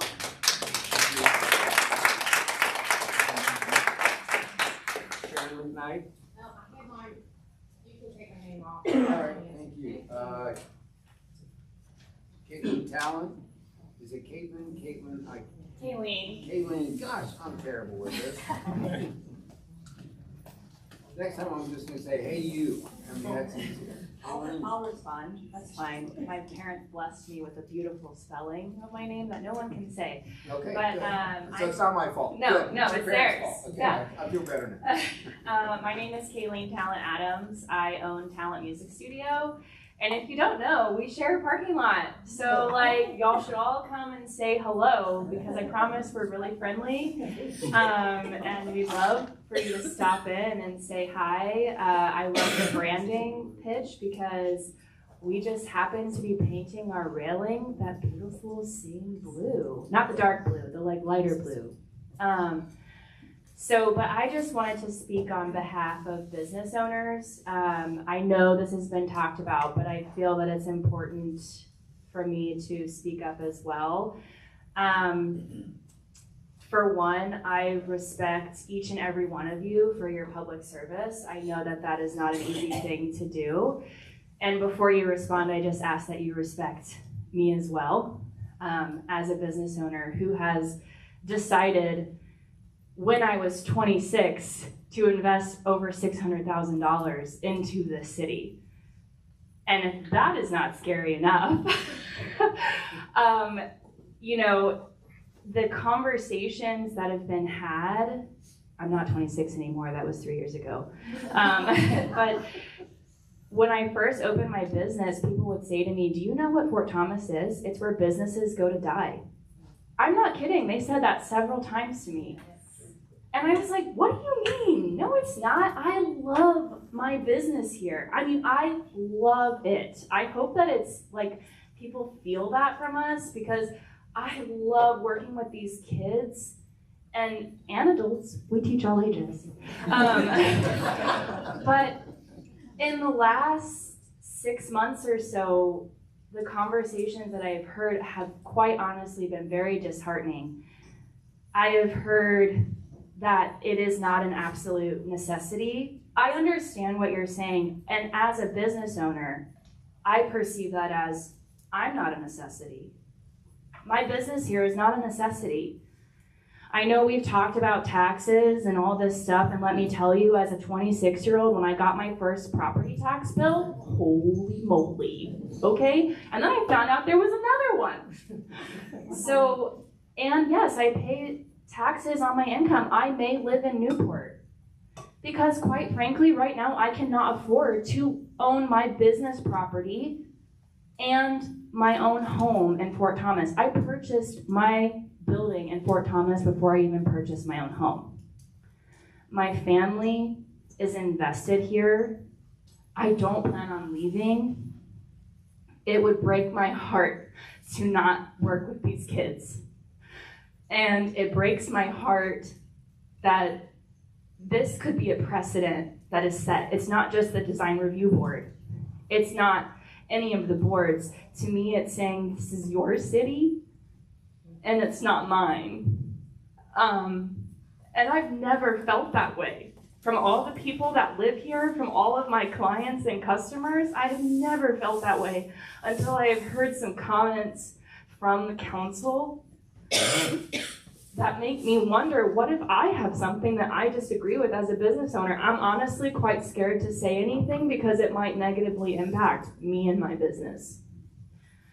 And I just ask that you really think about who your business owners are and that it's not just one person. It's all of us. Whether we agree or not, we matter. And we want this city to be just as successful as you all do. So please, please, please, when you vote on this, consider the repercussions that you will have in futures to come, because standing here at 29, I hope to be here running my business, because Lord knows I'm never going to retire forever until I can't anymore. So please, for that future and others that will join us. Thank you so much for your time. Well,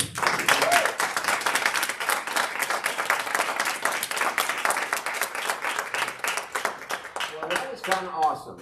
We are the end of the public hearing part, or the visitors' communications. We're moving on with your agenda. You're all welcome to stay, or you can trickle out if you'd like to trickle out, whatever you want to do. We're down to reports, boards, committees, and commissions, which we don't have any. Is that correct?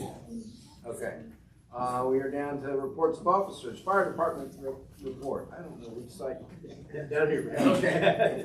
All right, thanks, Mayor. So one thing I want to make our citizens aware of is beginning May 1st begins the annual Department of EPA through Kentucky, their burn ban. So if you want to get a yard debris burned before the burn ban takes place, do it the next 2 weekends. Just call the station and we'll come out and we'll issue a burn permit. Any other questions for the chief? I'll entertain a motion. Receive and file motion. Oh, I got 3 of them. Awesome. This is great. How many seconds can I get? 1, 2, 3 seconds. Okay, we got 3 seconds and 3 motions. All those in favor say aye. Aye. Okay, that's good. All right, police department report. Mayor, can I ask the chief a real quick question on the? Oh, absolutely. Sorry, Sure. that's a little late. What's the, you can have a fire in a fire pit type of situation. When can you get a permit? So when you're burning anything outside that fire pit, even like the recreational type campfire, anything outside that, burning yard debris.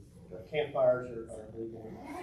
There are certain times out of the year if there's the red flag warning, like when it's too late, we don't want anyone burning in.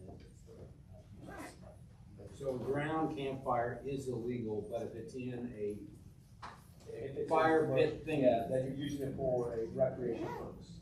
that's legal. Okay, that's good to know. All right, please. Thanks, Mayor. Just a couple quick highlights from our monthly report. First, I just want to point out that we were able to provide 2 ride to schools for some students here in Fort Thomas with a police officer.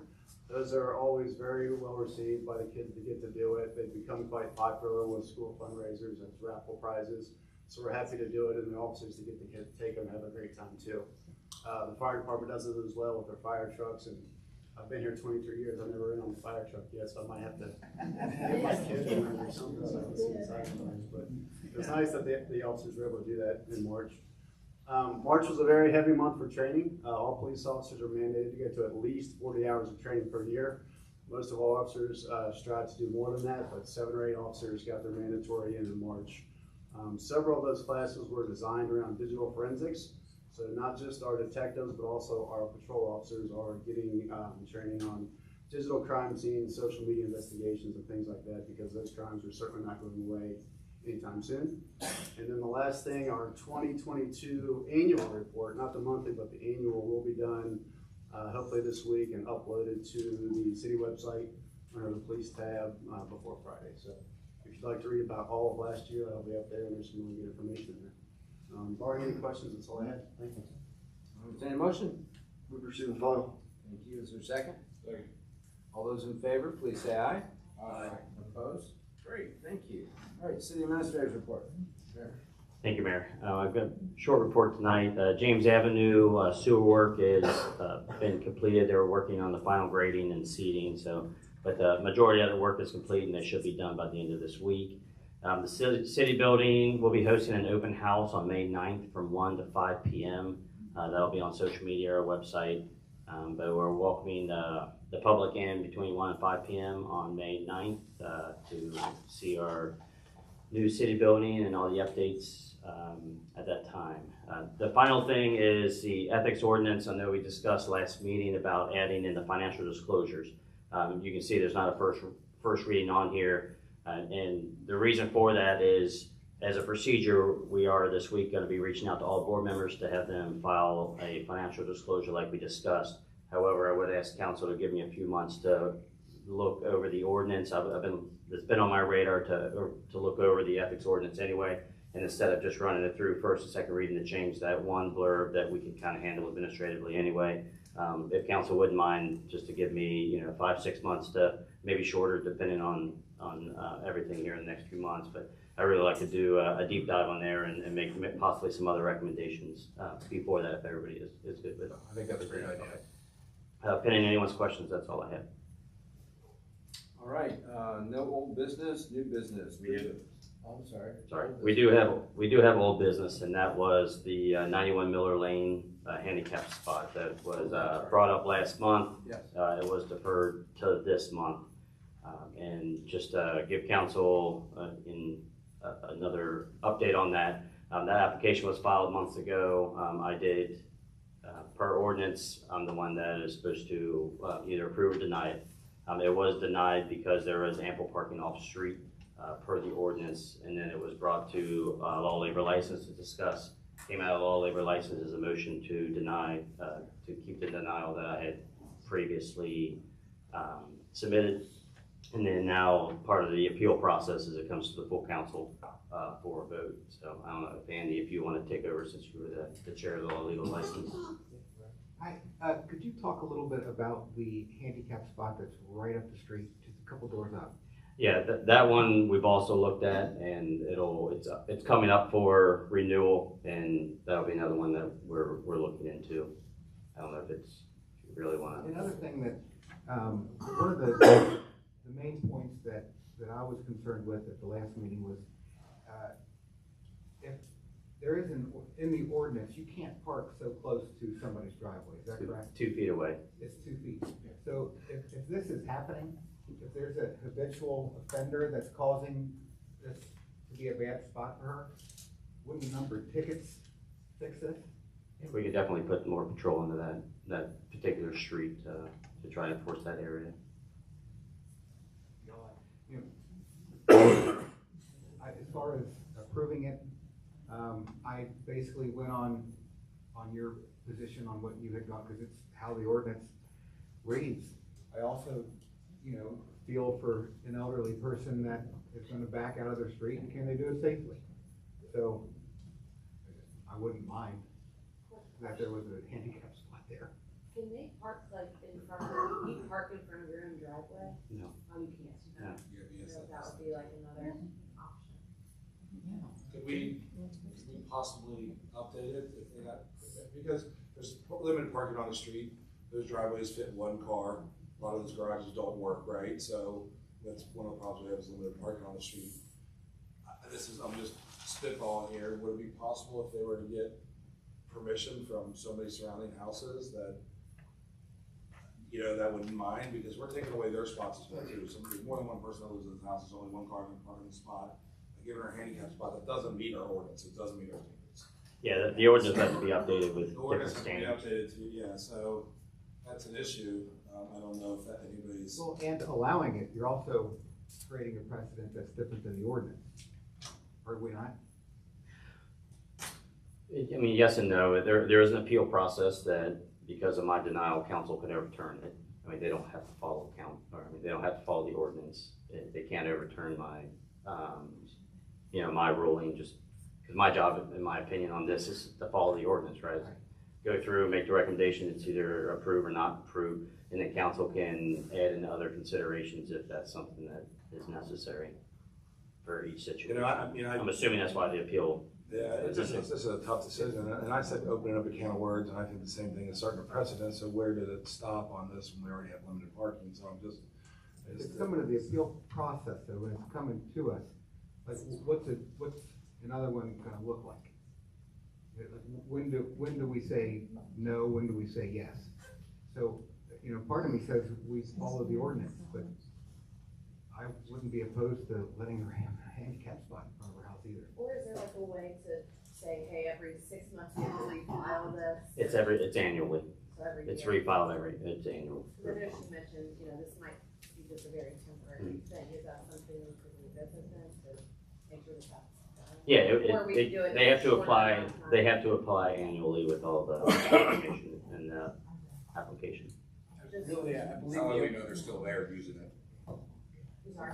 That way we know they're still there. Right, using that's it. what I'm saying, can we make it like a 6 month or is Okay, I that? see what you're saying, I'm sorry. Just because if it's only for the next year or so, or something, or 2 years, or she I doesn't think you need need it to for stick this whole by- next year. You need to stick by a year. The ordinance has a year in it. And I think the only way we could violate or go against what the ordinance is, if we were to look at the situation and say, the ordinance says that you don't have off-street parking. If we looked at her situation with her driveway and said because of the condition of the person, the size of the driveway, the steepness, whatever the circumstances are, the driveway is basically unusable, and therefore, that way we can give the space. I think you can look at their particular situation, see if there's any type of substantial difficulties that are not germane or particular to just the individual, but the location. What's the address? 61 Miller. Is it a viable parking spot in your opinion? I'm sorry. Is it a viable parking spot in your opinion? In the driveway? Yes. Yeah, it's a 12-foot wide. It's a 12-foot wide driveway, what's the average, 8 foot? It ranges between 8 to 9. 8 to 12 is really the standard single car. Yeah, the other one that was applied with that one was a 9-foot driveway that I didn't deny. It didn't have any walls. It was on Shawnee, so it's a steep road. For 61, it tapers off once you get to the crest of it, like most frontage streets in Fort Thomas. Not extreme, no. I don't. Extreme is relative to the person using it probably. Right. So. What's the major drawback you have in this, allowing the spot? I mean, I understand we're outside the ordinance, if we override it to do it, you've got maybe limited parking. Just, I mean, taking away, dedicating a parking spot to handicap, other than that is just increased appeals, but, that's, could be a thing, could not be a thing. I'll make a motion to allow it. Is there a second? I'll second. Further discussion? Roll call vote, please. Mrs. McIntosh?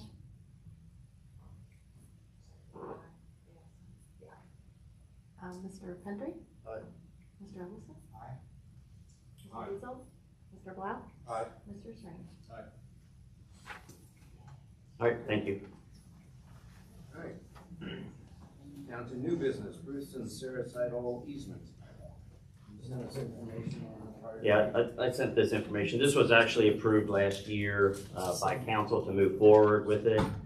And we've got all the easement filed. We're still finalizing the payment from the actual owner on Miami Parkway, but we just need a final approval from council to go ahead and file paperwork and move forward. So, like like I said, it was approved last year, but it was before council, so with the new council, I just felt more comfortable to have a final vote, to move that forward. What was the appraised amount? I knew you were gonna ask that. I think that's one thing they're finalizing right now. I mean, because they're gonna pay for all the work we've done, and that number, we haven't completed that, but it's gonna be filed this month. So we're gonna recoup all that, everything that we've spent up to that point, and the appraisal value on it. So but I don't have a number for you. And when we went through the process for the new council members, there was no usable land there for us that we would ever take advantage of, that we could ever use.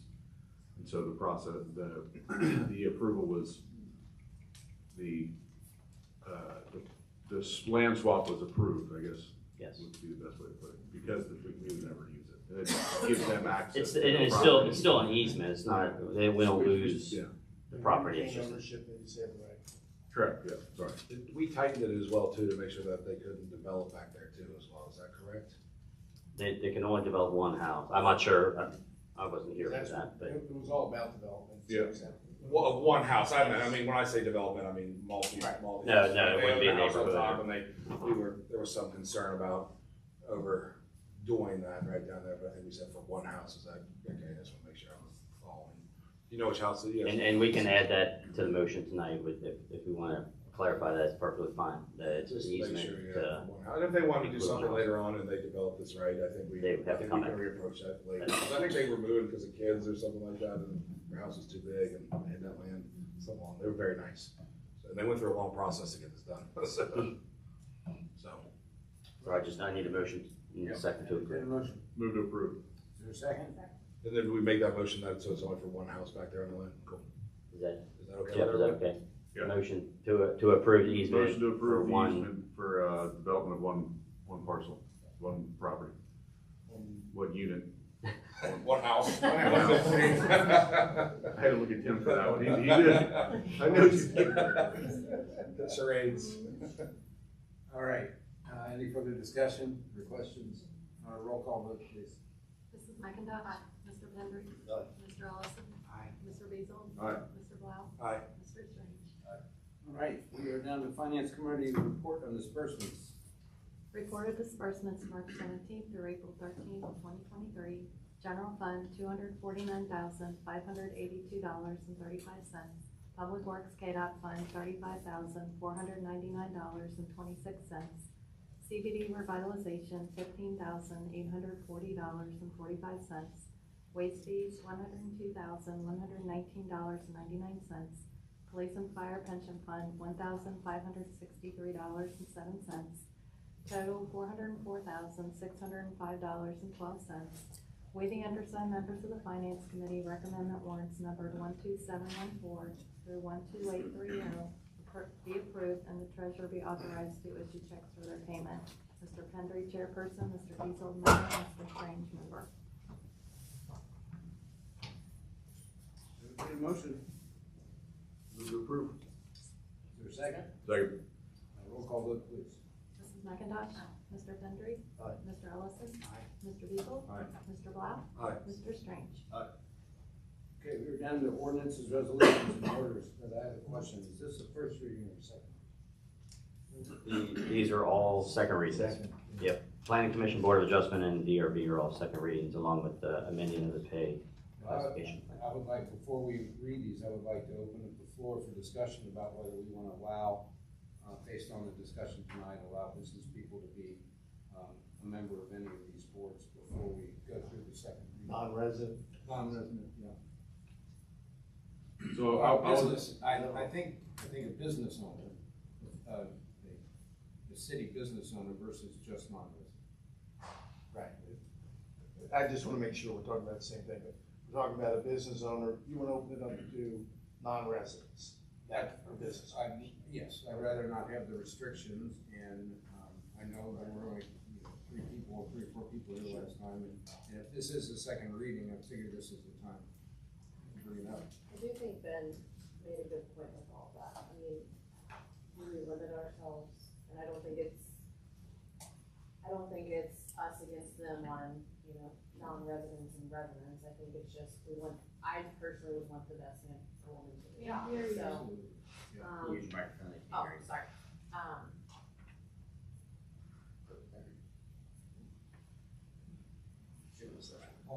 Oh. I personally wouldn't mind having more of a conversation around that. Like, some of these points been brought up, you know, I think are valid, and I don't think it's us against them or anything. It's just, you know, do we limit ourselves? And I think we really haven't had an opportunity to talk more about that. So how did the first reading read? I wasn't here last meeting, so I wasn't a part of it. So what was pushed through with the first? For the Planning Commission, Board of Adjustment, and Design Review Board, all of them were residents of the city. So they had to reside here, sleep here. Yeah. There were other changes made to clarify some things which cleaned up, and I don't have any problem with that at all. I would just like to have it open for. At the law labor license, the proposed language was not that, correct, Matt? It's broader. For the staff recommendation was Yes. not that. Okay. Correct. The staff recommendation was not to have just resident only, but that's what came out of law, labor, and license was that the definition of resident only. Correct. Out of the proposal from the staff was to change the ordinance to allow non-residents to be on all of the boards and commissions. And out of the Law, Labor, and License Committee, we said, no, we want to keep it the same. And can somebody clarify for me too, because I can't remember when we had that committee meeting. You and I talked about this, Andy, but is the language currently, I thought we used the term citizen and not resident, because we pulled resident in to define it, remember? We didn't have a definition of resident. And I don't think resident and non-resident is probably the right terminology. I think you can say citizen or resident, but also business owner versus just non-resident. Yeah, they all did say or insinuate residency. The only one that we needed to clean up regardless was the DRB, because at the top it did say 5 resident members. However, at the bottom it said could be a business owner, one business owner from the Midway Historic District, which I assumed that meant could be a non-resident, because why would they even specify that if it had to be a resident? That means you had to be a resident and own property in the Midway District. So my interpretation of that was 5 resident members, but one of them could be a business owner. So that either way, we needed to clean it up because it had some gray area in there. And all members currently and under this proposal here, all members can be business owners. All of them can. On the new one, as long as they're residents of the Correct. city. But all of these people can be business owners. Correct. And just If they're residents. Clarify one thing, the language regarding the DRB in particular was really pretty confusing and dumb. It really was. And Peggy Mangio came up to Matt and I later, said, hey, look, I really think, because at first reading, it seemed as though it already provided for a non-resident business owner. We went through the language. I think her interpretation, and the more I read it, the more I tended to agree with her, is that as originally, the original ordinance still required that you be a resident, even as a business owner. So I do think it would be a change if you're changing it. I'm not opining an opinion as to whether or not you should, but I think if you open it up, I do think it's a change from the original language. One thing, when you were making your point about not, and some other people commented about not boxing ourselves in. So are we boxed in right now? That we need to, like, why wouldn't we wait till we were boxed in? It's almost like we're turning down Frank Gehry from being on the design review board. You know, you all know who Frank Gehry is? He's the #1 famous living architect in the world. He's not here saying, nope, you're not a resident. Sorry. Well, why wouldn't we wait for that to happen? Unless we're doing it for a particular reason. I see doing it just because we're cleaning up the other stuff in these ordinances now as well, and I would like to be less restrictive. I don't anticipate it being a big item that we want to go out and have a business owner who purposely lives outside the city. I don't think that's an issue at all.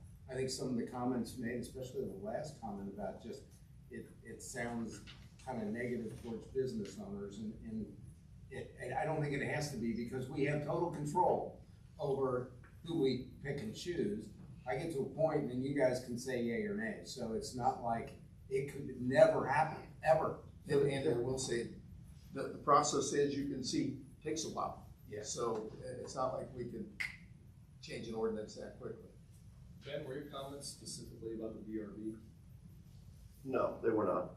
They were about the three that we have statute over that aren't entirely regulated by KRS, which I think are the three on this agenda.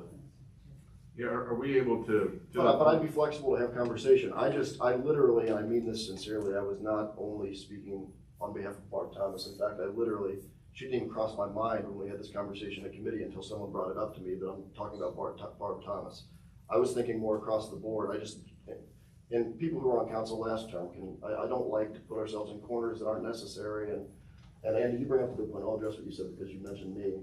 I don't know that we're boxed in. I sure hope we're not. It sounds like we're not, and that's good.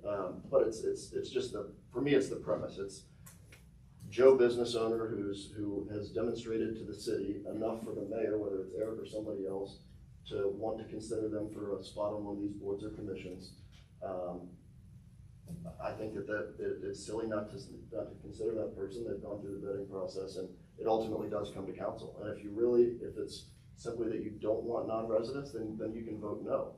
And I think we have a smart council, people who are thoughtful, and like the mayor said, this isn't going to become some big issue. I'm sure of it, but I don't know why we would just say absolutely not unless it's I've talked to, I don't know, maybe upwards of 200 people, and besides maybe 2 or 3 that I really don't know, just seeing on social media, everybody kind of chuckles when, what do you mean you're allowing non-residents to be on boards and commissions? That, like they don't understand it. So that, I'll just tell you, my vote will be for, the 99% of the people that I've talked with in the town. If we come to a point, it's only been 3 meetings as far as getting something, changing an ordinance. If we find that, first of all, for the design review board, there's 6 members, so it's supposed to be 5, so one person has to go anyway. So that's not, so who are we picking is that a vote that would? The most recently appointed. So I'm due to roll off anyways. I'm here on behalf of other businesses. Okay, so why don't we, if it's only taken, I've only been here since January, so this is 2 meetings and we're changing the ordinance.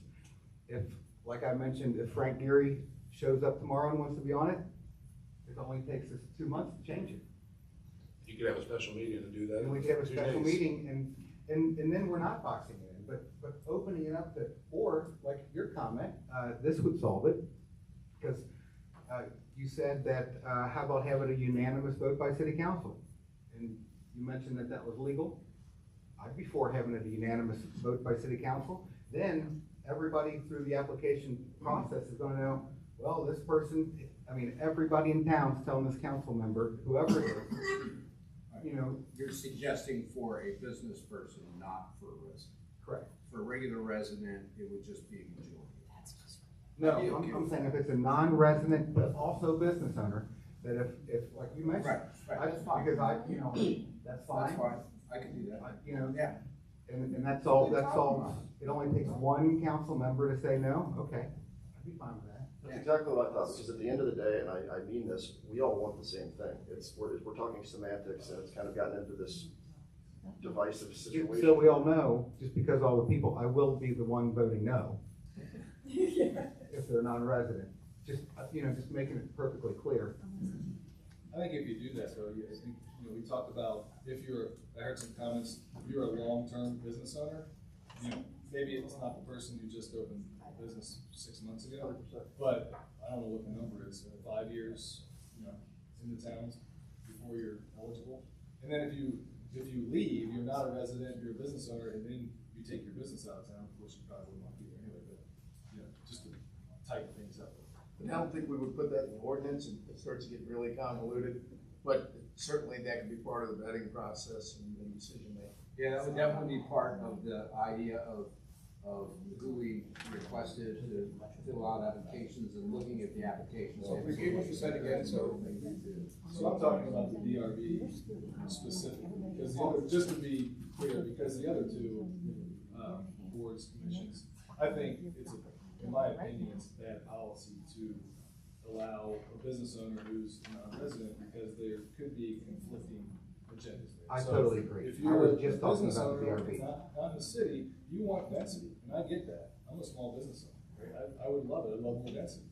But that, affects the schools, it affects traffic, and if you're not a resident, you don't maybe so much care about that. So there's a potential conflict of interest there. So based on the nature of what those boards are doing, I would vote no for the other two, but I can see more flexibility around the DRB. If there's maybe the restriction on, 5 years, you have to put down some rules. Well, I can get on board with that too, Eric. But I agree with what Tim said. I don't know that, and I'm not an attorney, but I don't know that we want to write in something like, you've got to be here for 5 years. I think it's the discretion of the mayor to make a responsible choice, and then it's up to us, well, the vetting process is already in place, but it's up to us to do our homework on who that person is, and if they've been here 6 months, then certainly that's something to consider versus if they've been here 15 years, Eric, I absolutely agree with you. I was just talking about the DRB. I'm a hard no on the planning commission and the board of adjustment having a non-resident. And that kind of was based on the nature of what that board and that commission is. Did anybody want to know how I feel? So. No, we don't. I think you guys make some valid points. I think Ben spoke well earlier. I'm still a no. I think by limiting it to the design review, or I'll be honest with you, then we're doing it for one person. And I don't think we should change ordinances for one person.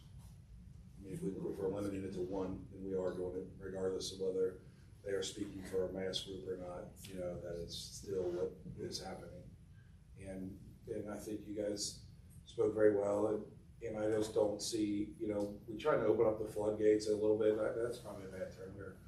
When you say you don't want to box us in, but we're not boxed in yet, and it's our job to make those decisions, the tough decisions. So I just don't see that being. So what do we need to move forward with? So what I like to do is, I think the majority here, or at least what we're talking about, is keeping Board of Adjustment and Planning Commission as first reading.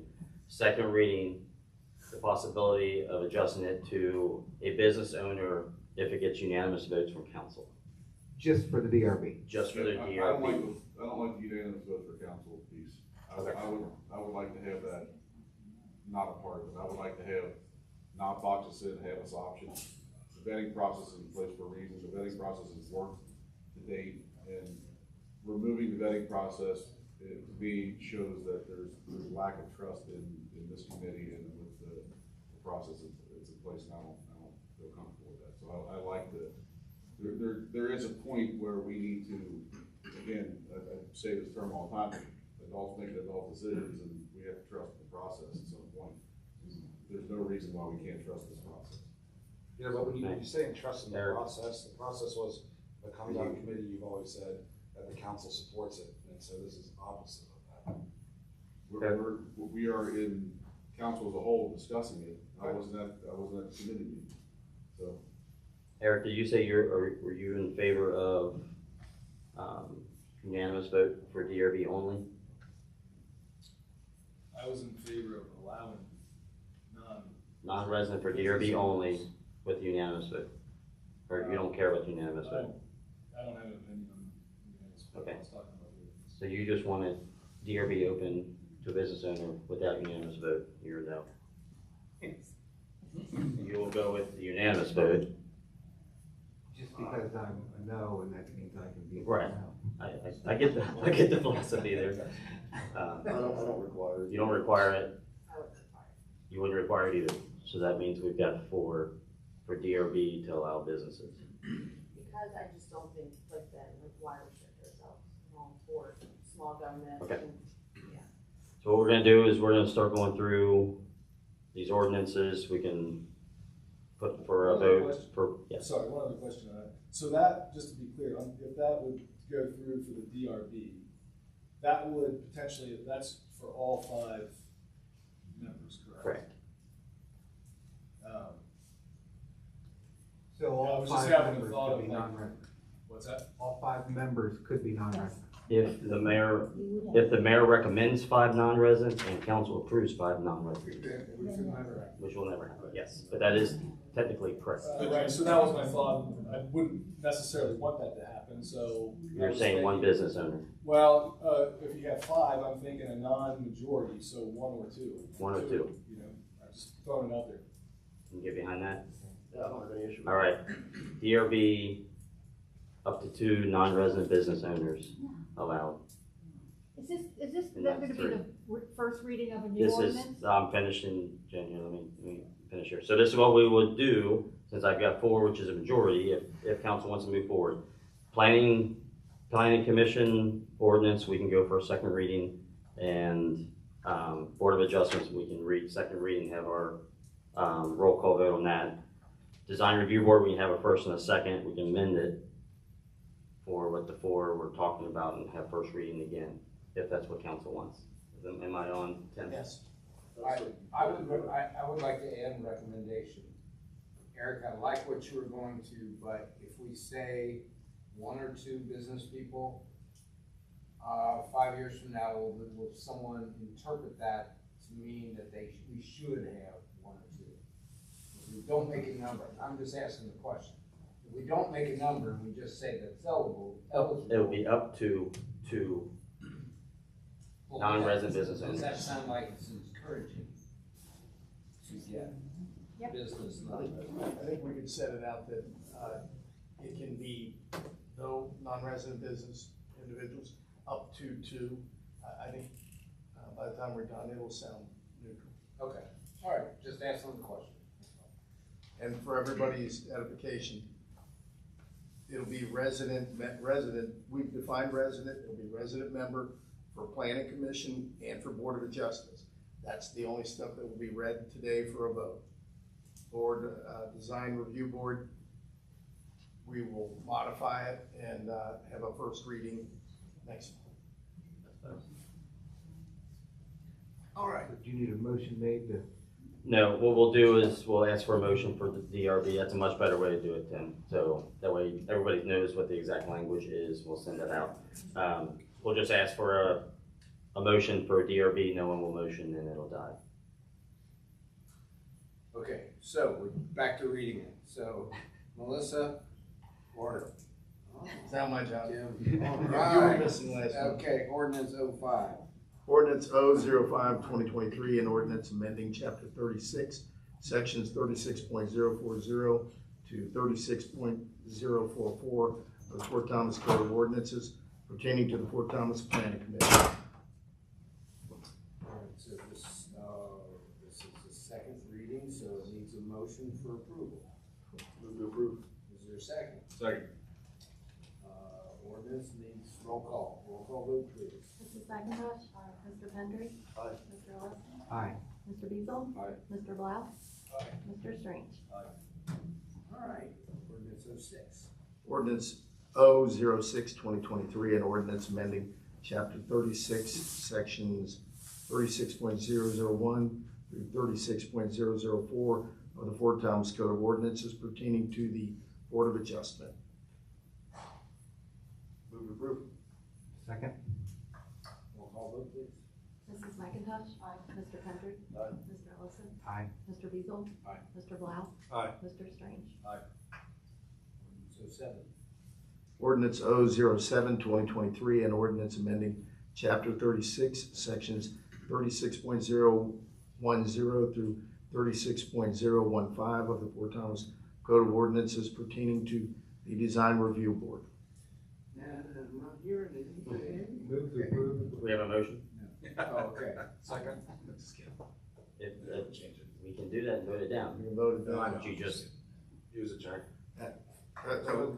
Council, Okay, Guys, for fails lack of for a- lack of a legitimate, okay, big word. next, yes. Ordinance 008-2023, an ordinance amending the personnel and pay classification plan by adding a part-time code enforcement officer and a part-time facilities maintenance worker. Move to approve. Is that first reading? Oh, no, it's Second. second. Roll call vote, please. Mrs. McIntosh? Mr. Hendrick? Aye. Mr. Ellison? Aye. Mr. Beazle? Aye. Mr. Black? Aye. Mr. Strange? Hey, did I read earlier that was, when I was reading, that was for a light officer too, right? Of what? There was a light officer that was going through The stuff. codes officer. Codes We don't have officer. lighting for them. No, codes officer, have we had any luck? We received that, some application. Okay, ordinance 09. Ordinance number 009-2023, an ordinance providing for and ordering the street improvement of Bernie Lane from its intersection with Summit Avenue to its intersection with Edgewood Drive, Chalfont Place from its intersection with Southwood Thomas Avenue to its intersection with Chalfont Court, Chalfont Court from its intersection with Chalfont Place to its terminus, Kyles Lane from its intersection with Newman Avenue to its intersection with the city's corporate boundary with the city of Newport, Miami Parkway from its intersection with Riverside Parkway to its terminus, Tremont Avenue from its intersection with South Fort Thomas Avenue to its intersection with South Grand Avenue, and Waterworks Road from its intersection with Memorial Parkway to its intersection with North Fort Thomas Avenue, all in the city of Fort Thomas, Campbell County, Kentucky, and all in accordance with the plans and specifications thereof as submitted by the city engineer and as approved by the Board of Council of the city of Fort Thomas, and further providing that the actual cost of the construction of said street improvements are to be borne by the city 50% and the property owner 50% on Bernie Lane, Chalfont Place, Chalfont Court, and Miami Parkway, and to be borne by the city 60% and the property owner 40% on Kyles Lane, Tremont Avenue, and Waterworks Road, and providing for the payment of an improvement assessment. All right, this is just the first reading, does it require a vote? So, if there's nothing else? Motion to adjourn? Is there a second? All in favor? All right. We are adjourned. Thank you all so much.